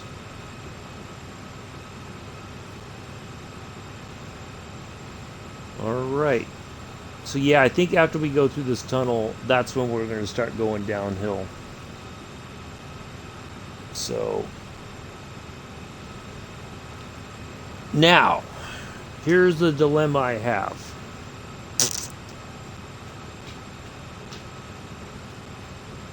So what I may do, because this has been a long service, and you know, the other two after this would be fairly quickly, but we're at an hour 45 streaming already. This is a long route as it is, so I may end it after this, and I may do the other two later on this evening. Yeah, I think that's what I'm going to do. Because this route on its own is a lot, and then pop it over and doing two more right after that is a bit much. So I'm gonna break it up today. The Saturday after next. So this coming week from today is Easter weekend, of course. I'm not going to be streaming. I'm going to take some time off to kind of relax and hang out, just chill.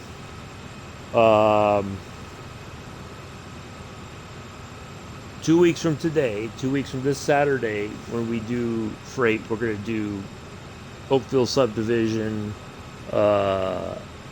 We'll do a freight route on probably Northern Transpennine or Tees Valley, and then we'll do a freight route in Germany. It'll be one of the four big ones that are like Main Spessart Bonn, Versig Nord, Rhein Austin, and I can't remember the other one. But anyway, so that's what we're gonna do. We're gonna do our services then. Yeah, this has already been a fairly long stream as it is. We're still kind of slowly making our way to Salisbury, which is fine. But yeah, I think after that we're gonna end it here after we get to Rockwood Main 1, and then we'll stop the stream there, and then we'll pick it up on Great Western Expressway a little bit later today, probably later this afternoon, almost evening time, and then we'll go from there. So yeah, I think that's the best way to handle it. It's too much to kind of focus on three routes, especially after doing a long one like this. So, and hopefully by 2 weeks from now we'll have Clinchfield, and I made it down the branch. Nice, Josh. Nice. We'll have Clinchfield to throw into the mix, and then we'll and I don't know how long that's going to take either. So it's going to be a bit of kind of finding out for ourselves how long the service is going to take on that route. So that's the difficult part, I think, for the freight routes. They're nice, they're great to look at, but they're also a bit of a challenge time-wise. Why would turn on the lights? Why? So it's like the second operator's sitting in the dark over there. I don't get it. So yeah, once we make it to Rockwood, we'll end this stream, and then we'll pick up the other two a little bit later.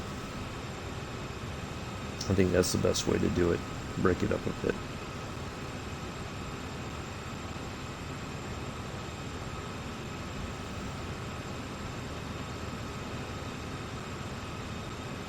Yeah, we're almost at an hour, almost at 2 hours.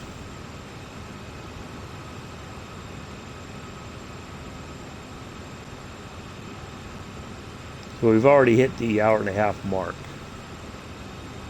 So now we're almost into the 2 hour mark. Now, the other thing too is that the clock in the game, from what I heard, is significantly different than real world clock. And one of these days, I'm going to sit down with a stopwatch and I'm going to time from the time we start to the time we finish. Because I don't want to use the clock, how long we've been streaming as a way of justifying what's really happening.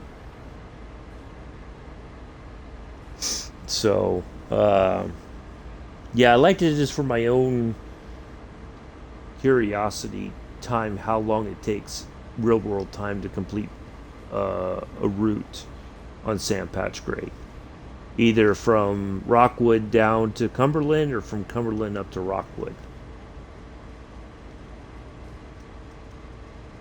And I'm also a bit curious why we stop here, right? If somebody's going to take on the service somewhere else, why aren't we stopping like on this branch or something? On this branch line. Certainly I think there's enough space for it. For the whole consist. Alright, we're starting to head downhill. Yay, us. Now watch. Now we're going to start picking up speed like nobody's business.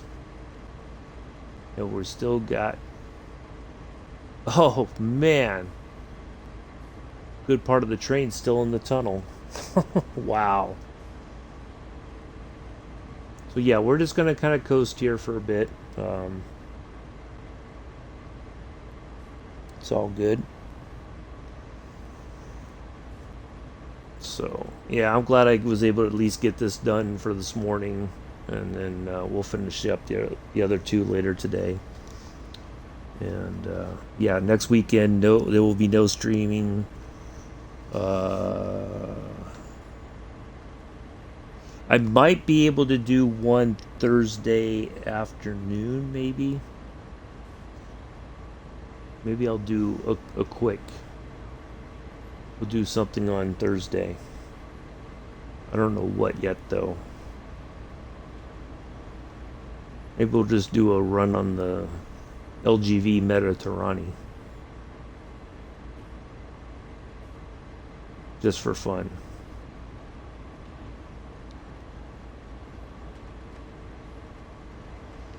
Alright, yep, see, we're starting to pick up speed. We're almost a 1.5% downhill.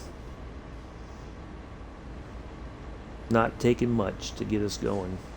Alright, let's just get the brakes on just a bit, because if we start braking early, at least then it'll give the brakes time to kind of take hold.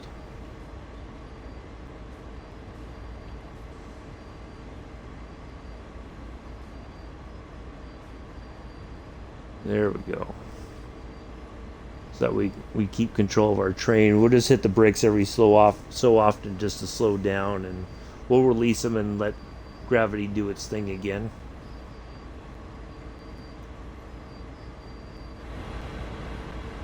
Alright, now we can pop outside here. Well, I do appreciate everybody joining in today, whoever's been here. Some folks have talked. Josh and I have, of course, have had our conversations through the chat. And Mr. Addy's for a short time. I don't know who's all still here, but thanks for coming in and hanging out a bit. So, yeah.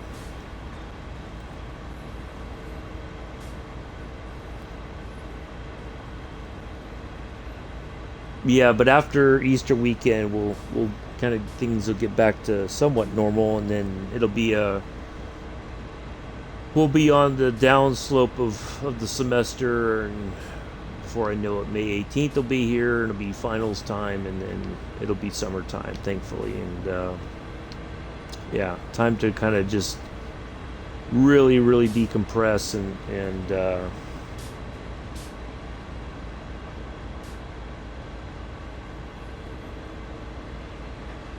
try to enjoy the rest of the year, and certainly I'm going to try to spend more time as the weather gets better. When I think next weekend at Easter, I'm going to try to get out and take some pictures as well. I'm going to try to start doing that. Just get outside for a bit for my own health and wellness. Um, yeah. So, here we go with the rock slide again. Goodness gracious. Never fails.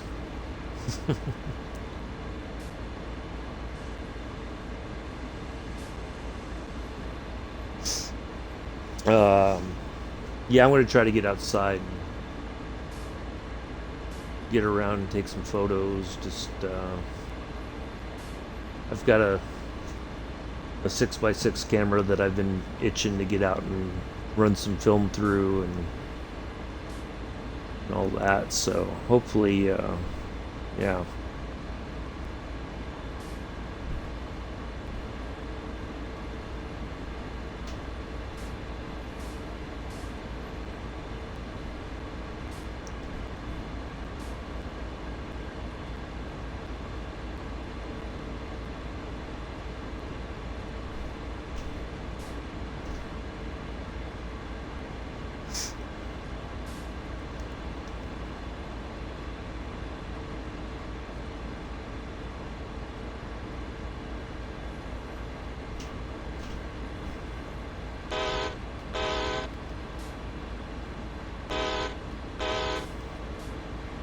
There's this really nice bridge that goes over the railroad tracks.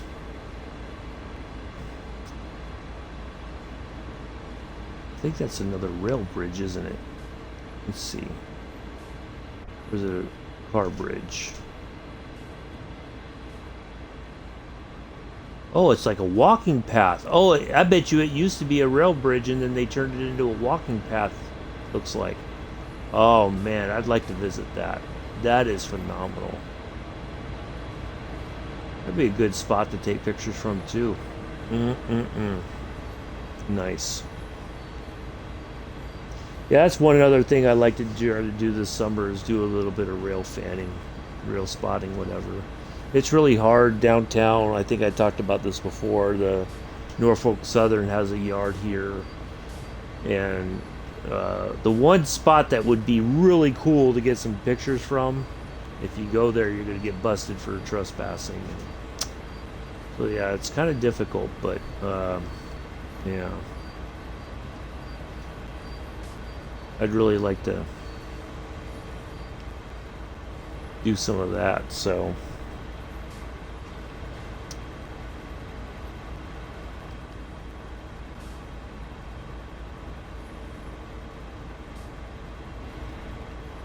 Alright, so we're just making our way. It's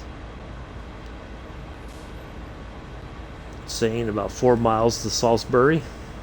Salisbury?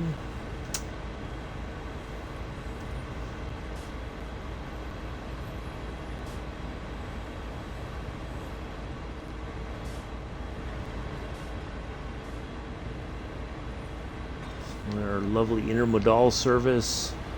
Got a mixture of cargo containers here. We've got the blue CSX with the yellow. We got the white one with the blue CSX intermodal. I think these are based on real life intermodal containers. So we got a mixture of the white ones and the blue ones with the different logos. So there's the website. I'm guessing that's a legit website. I don't know.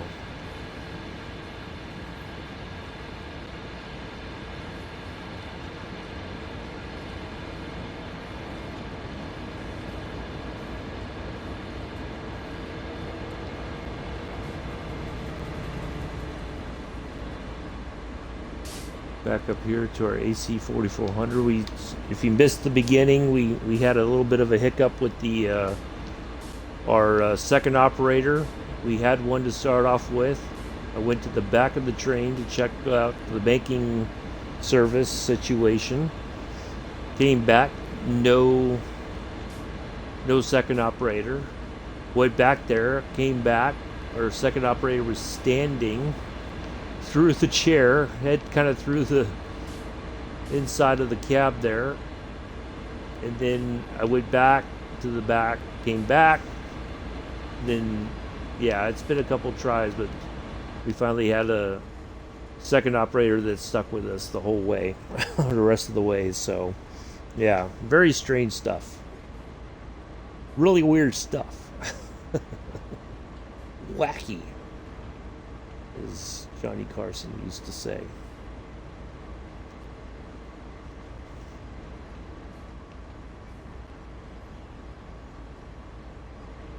So, yeah, we'll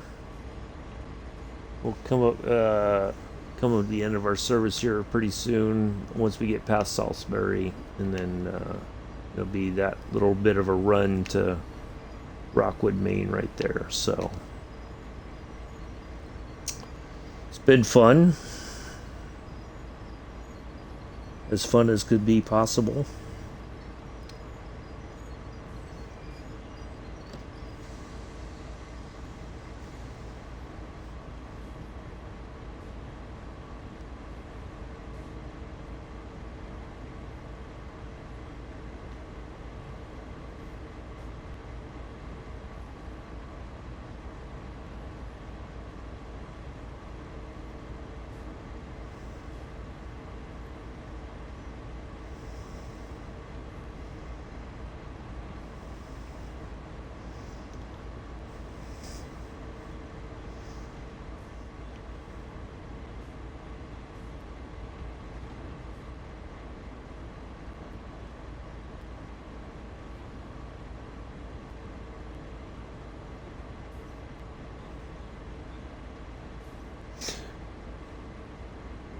So when this is going to go up on YouTube as TSW2 Freight Route Saturday Part 1.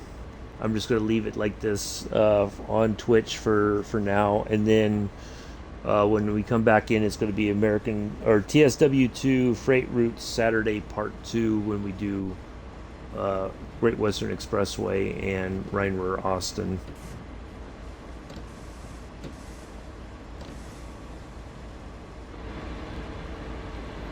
Yeah, I'm pretty impressed. We haven't really had any issues with the brakes. You know, if we get on them fairly early, it does seem to be easier to control the train speed-wise. So we haven't really had that, slack effect that we were talking about earlier. So that's good too.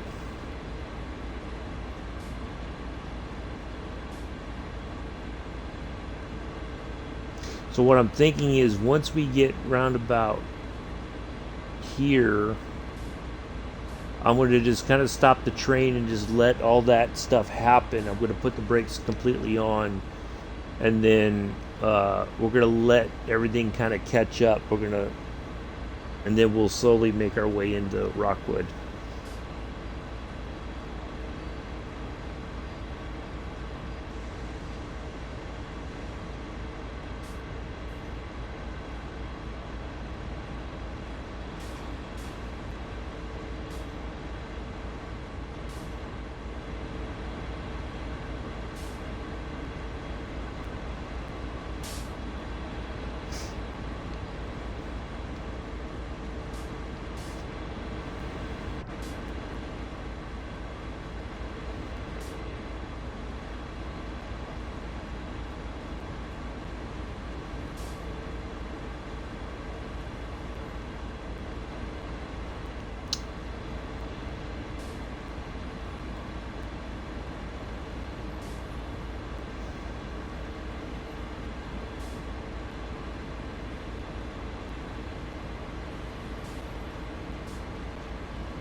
So hopefully everybody has an enjoyable Saturday.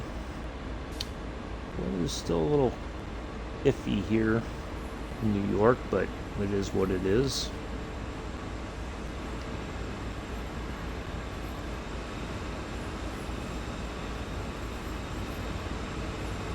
Oh, look at that. There's another service down there. I heard the locomotive or something. Look at that.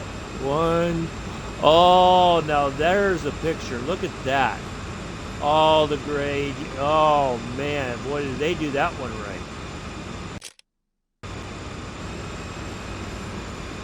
Oh, I'm jealous now.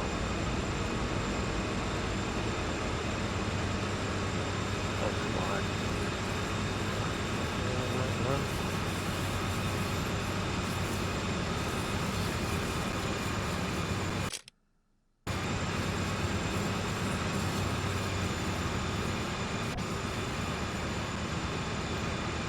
Oops. Ah. Man.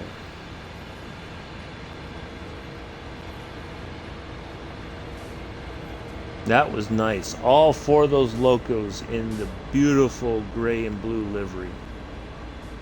Wow. That was nice. Got a couple pictures at least of it. Not the whole thing. I really should have just gotten on the brakes and stopped right there. But they're waiting for us to clear off because they're going to go up the hill there, I think. They're going to go all the way up here until there.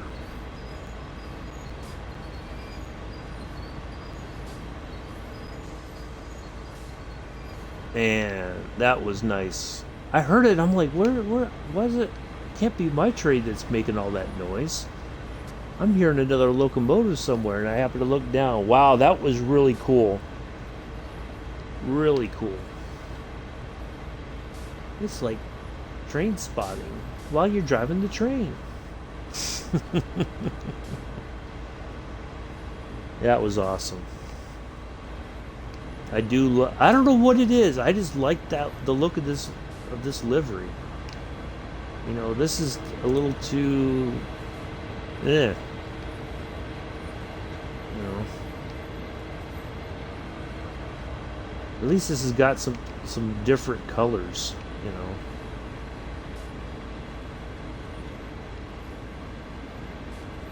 It kind of stands out in its own way.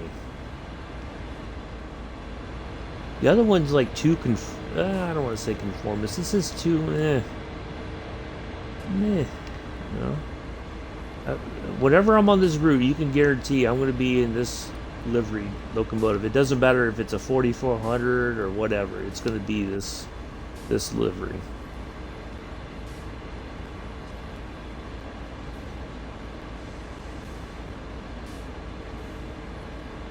So, yeah, I like that stuff.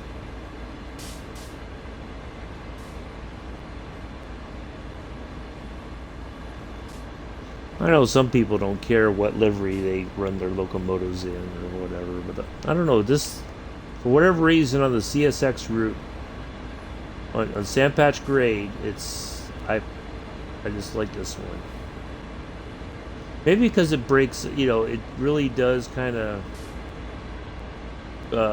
break up the locomotive a bit, and you see, you know, like the whole engine area for the most part is all in gray, and you got this little bit of blue down here, but then you have the you know, it's got that nice line right there with the blue. It does kind of break things up a bit, I think. You got this nice diagonal line on the yellow going back here. Here it's just like you get this, there's just this yellow part here, and that's it. You got the part of the railing is painted yellow. I don't know. It's not very inspiring.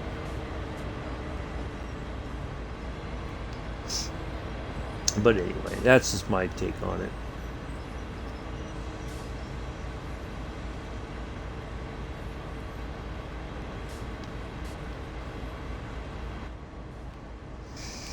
I mean, that is the cool part about this route, is just riding outside for a bit. Yeah. So we're coming up to two just past 2 hours here on the stream. So yeah, I think it's a good decision to end things once we get to Rockwood here shortly. So yeah.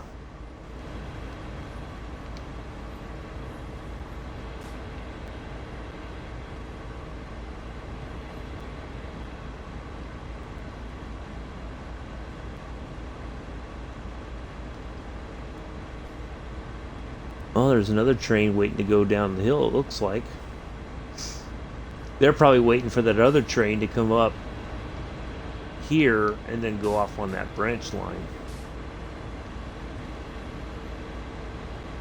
And then once that other service leaves, then there will be the that'll free up the spot so that they can do the run around on the locomotive. Take those other three and take them to the front again, and so that that's the service ready to go.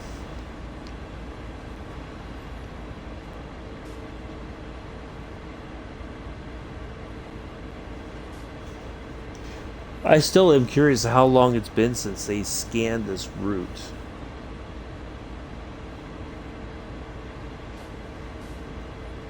I mean, what would have changed by now that they could, if they introduce this into another version of Train Sim World 2 or Train Sim World, down the road, what would it look like? How different would it be?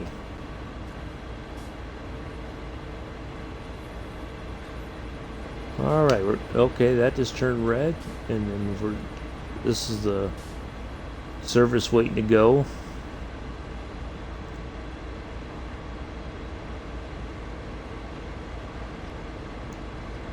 That looks like an intermodal service.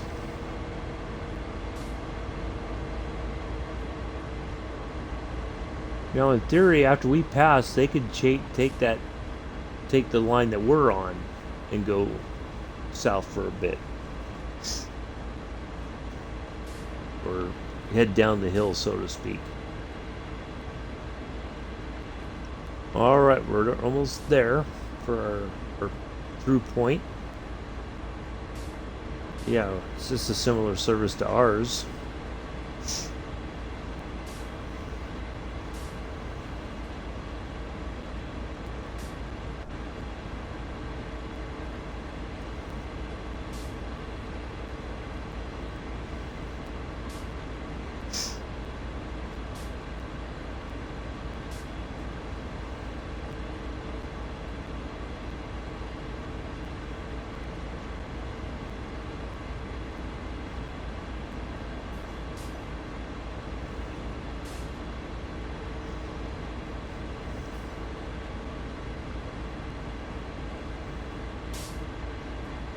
Got a nice flat spot here, so to speak. All right. Coming around the corner here. This other one is not moving yet. Oh, because the other train's moving. Wow, look at that. Huh.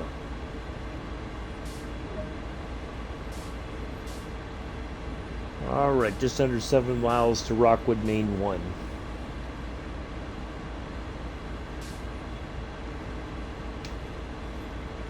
That is pretty amazing. Oh, I'm half tempted to stop and get a picture of it. Alright, so we are now past there.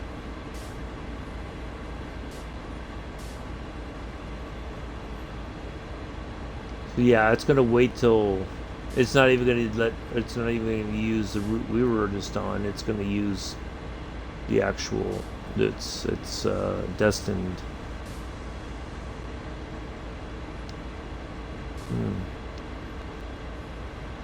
How much farther does this thing go?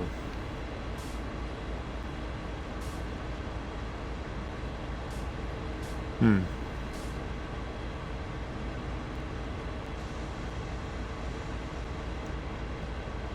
Interesting. I almost want to say the stop point's like right up here somewhere.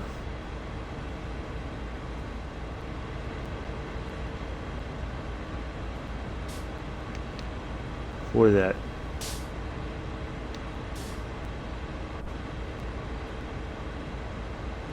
Hmm.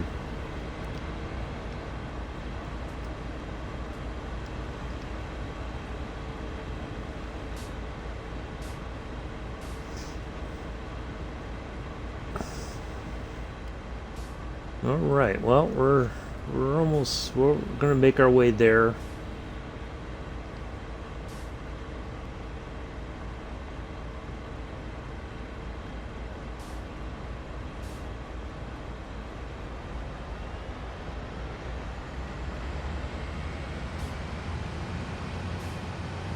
So yeah, this is a little bit better. We do get the engine noise, but we don't get drowned out by it. So.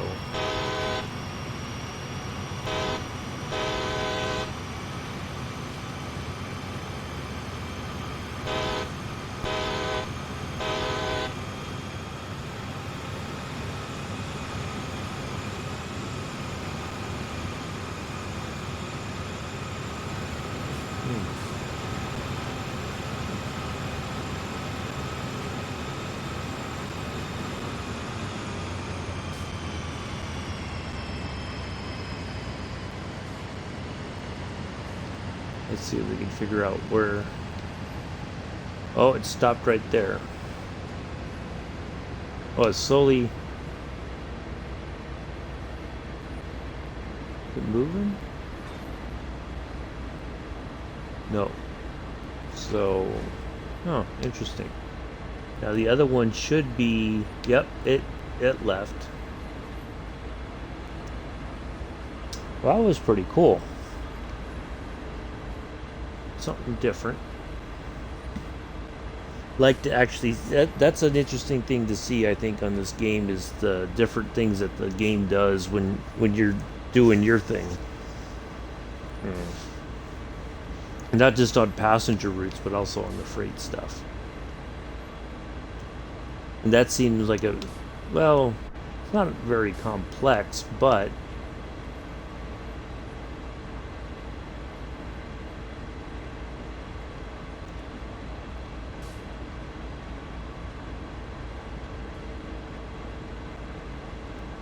there should be a point where at least two of those or a couple of those locomotives would detach from where they are and go make the runaround and be ready to go down the hill.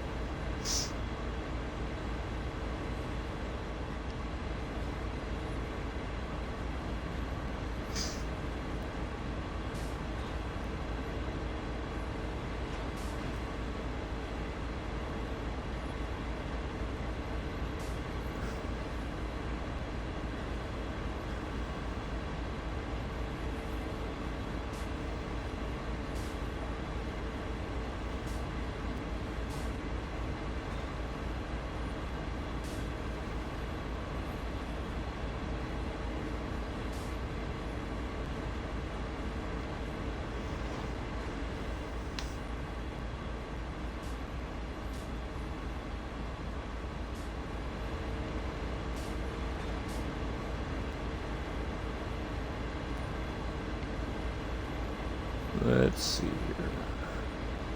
Yeah, so there's like this little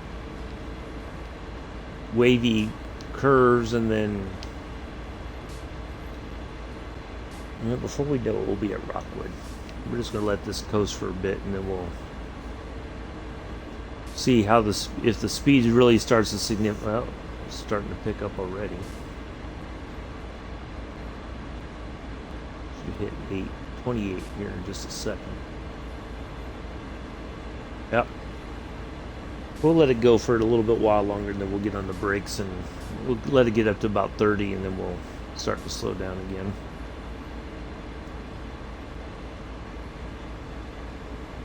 One of the things I noticed in this game, once the the train does start to kind of build up speed, it becomes a little bit more difficult to get it back under control. You have to, get on the emergency brake, and we're not going down a huge slope, right now. It's not like we're doing a 2.5 or 3%, but with all this weight, if we were, we'd really be having to get on the brakes significantly. So, yeah.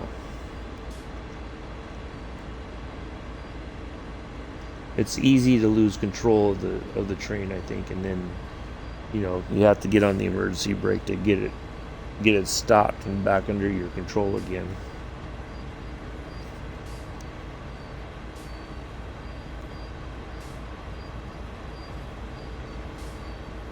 Oh boy, it's been a long morning already.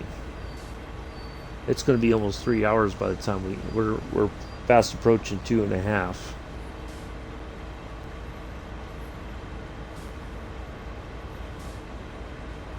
So, but glad to do it. It's been fun. Huh. That went from, it said 45, that it went down to 35 again. Interesting.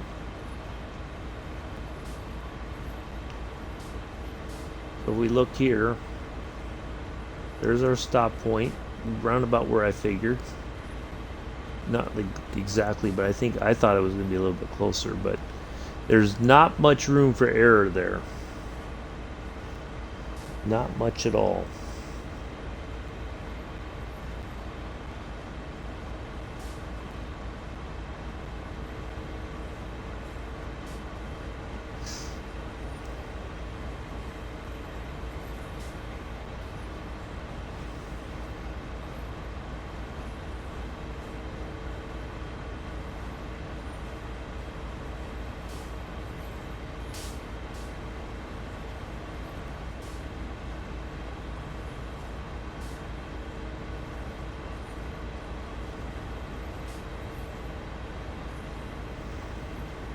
Alright, now there's a 45 coming up.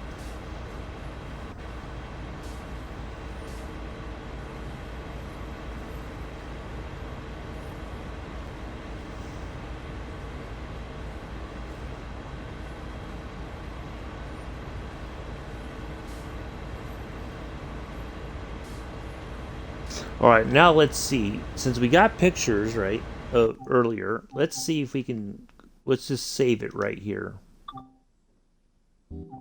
Okay, so now at least if anything does happen when we get into Rockwood Main No. 1, we have a backup, and we're not too far out from there.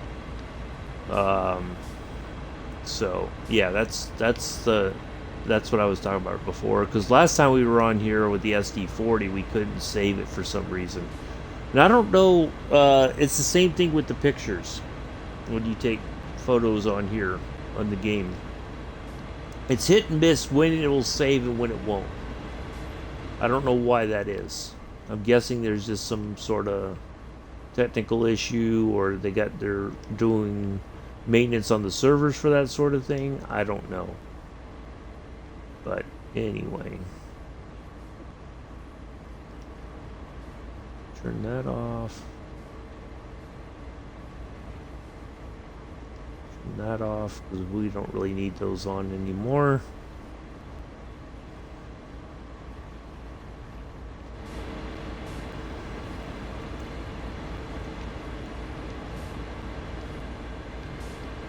Let's see if we can ride right out here in the front again. It's not really letting us do all that.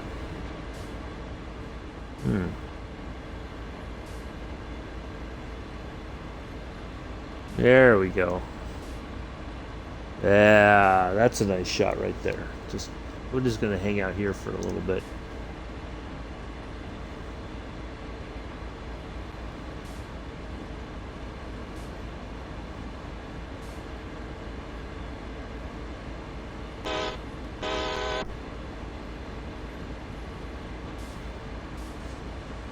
Alright, let's get back on the brakes.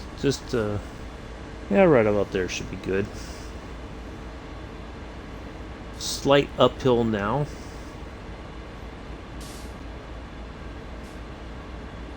To bleed off a little bit of that speed and get the train back under. Well, it's not out of control, but just keep the train within control. That's what we want to do.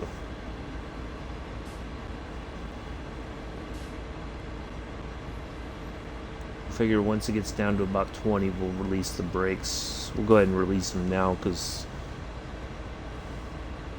it'll probably drop down to 20 here all on its own with the slight uphill.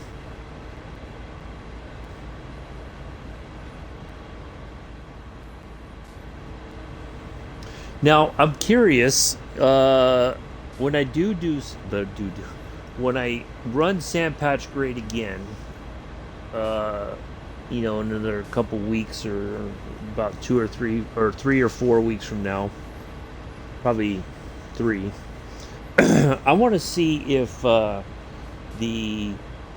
if I run the SD40 service again, will I get a banking service at the back end?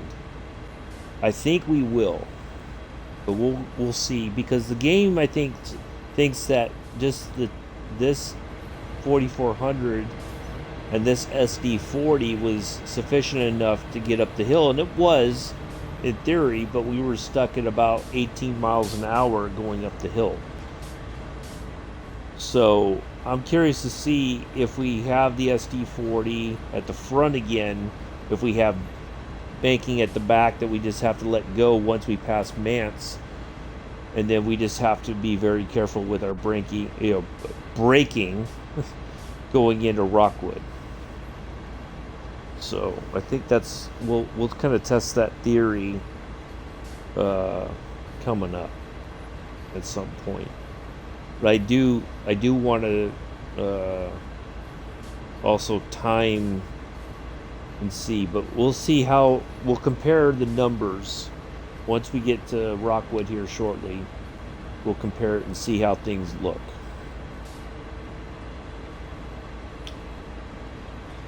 All right, we're starting to see a yellow, and I'm sure that's because we got that red at the stopping point there. So we'll probably run into a couple yellows to let us know to start slowing down for the red. So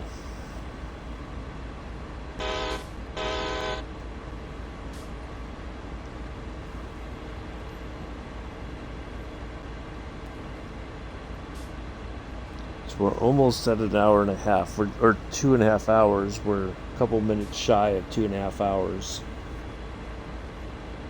So I think it's going to be like 2:40, 2:45 by the time we're done.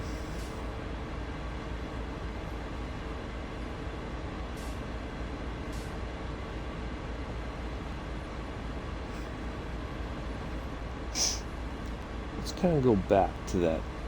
Where was that service? It was way back.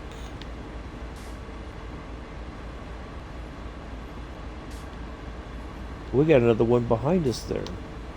Alright, so that one, let's see. Okay, it's still stopped there. Oh, they did the runaround already. Look at that. Oh, they're doing it now. All 4 locomotives. Isn't that something? That's pretty awesome. We've got a service behind us.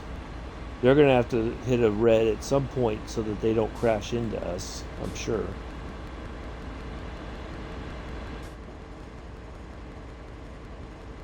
Alright, just under 3 miles to Rockwood.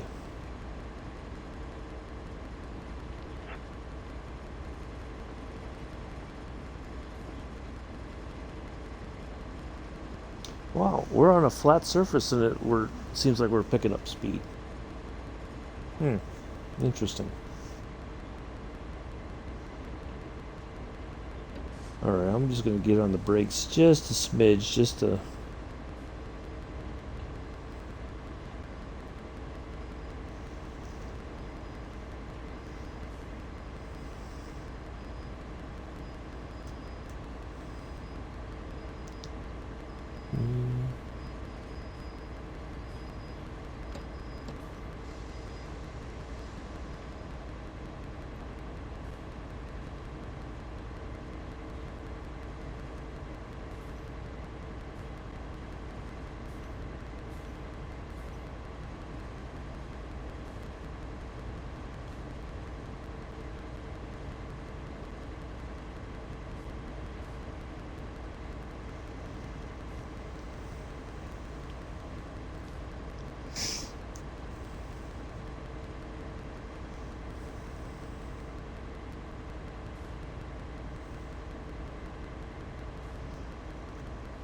Yeah, that's good.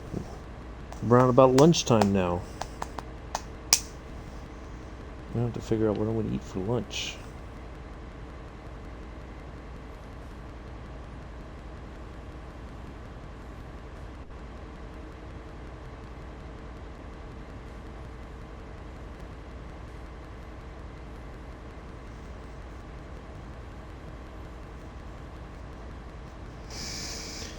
Oh boy, oh boy, oh boy.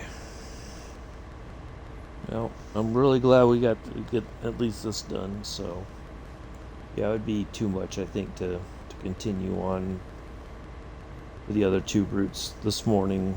So we'll pick it up much later today, so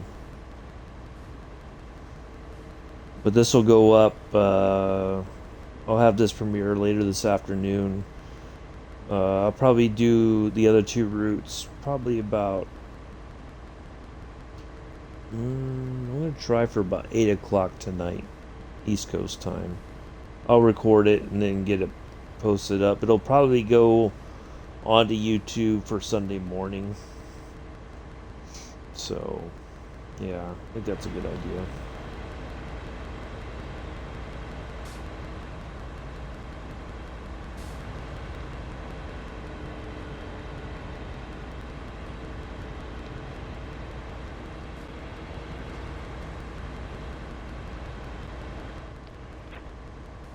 Let's just see what was happening back here. I think. Look at it. It's backing up now towards the other one, the front of the. That's pretty awesome.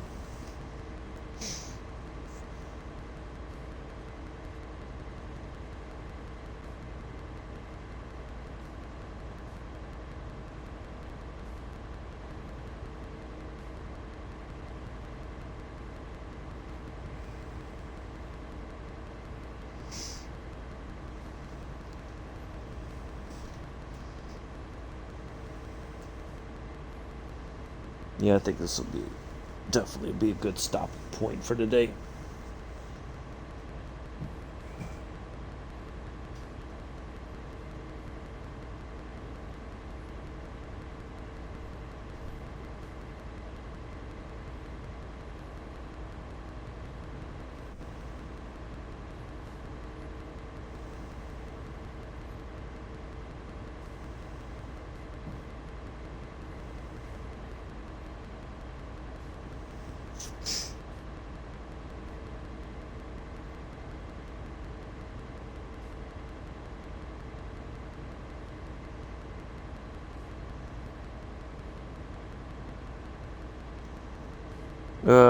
We'll have now just finished loading coal. Wow, that took a while.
All right, so we are about a mile out from Rockwood.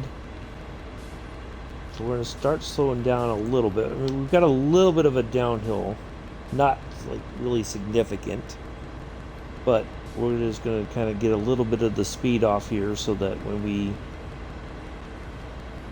make our way,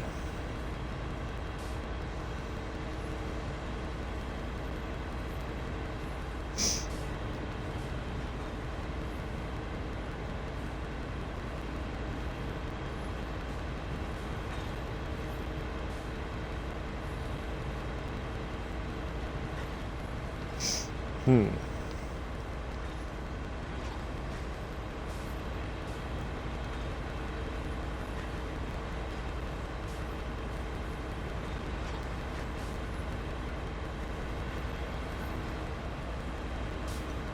All right, so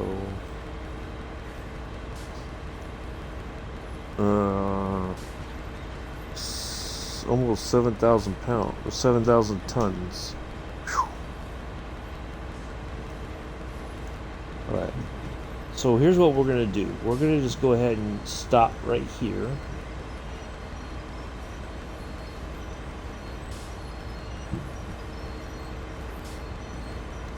We're going to at least get the train completely stopped, and then we're going to make our way into Rockwood because I want to see if we can try to minimize that slacking or the slack effect.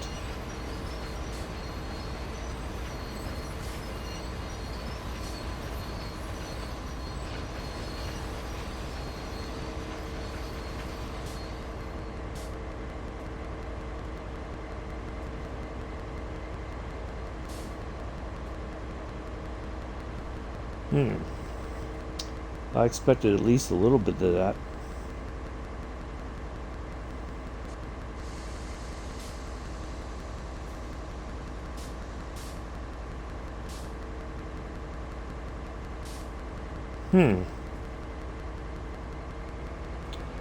Okay. Alright, let's get in there.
Alright.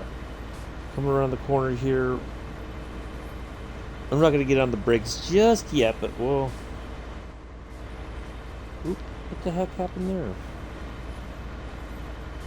Looks like I got booted off to the side. Alright, let's get on the brakes now, just so that we...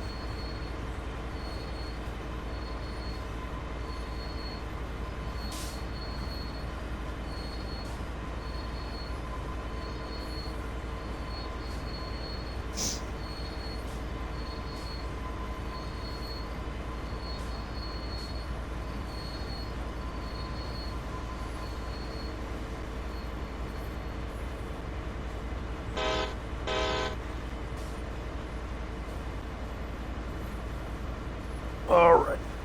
Why?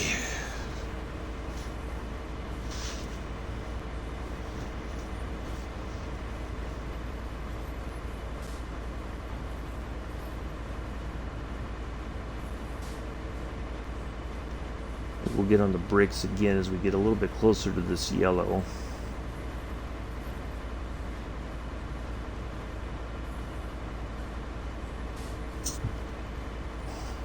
Pardon me.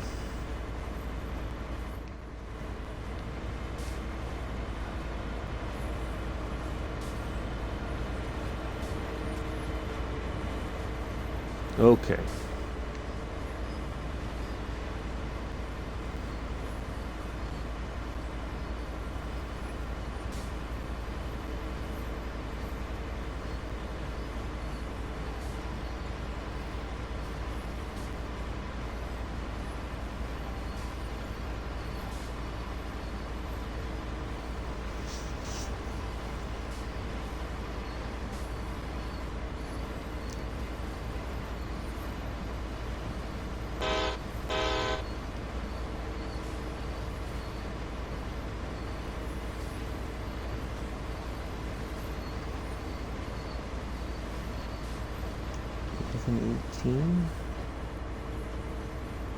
All right, so we're looking at about 2 hours and 45 minutes when we're done here.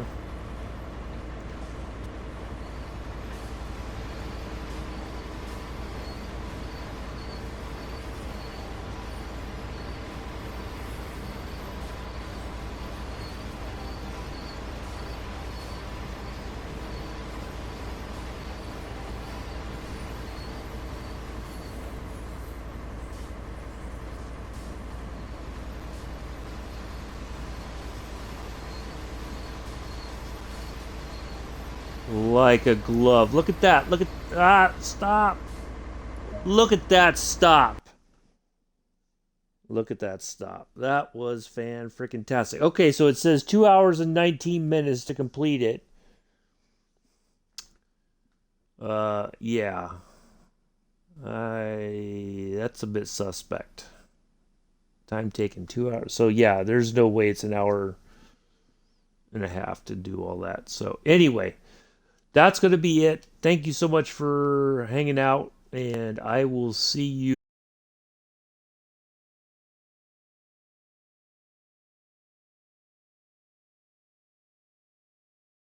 later this evening.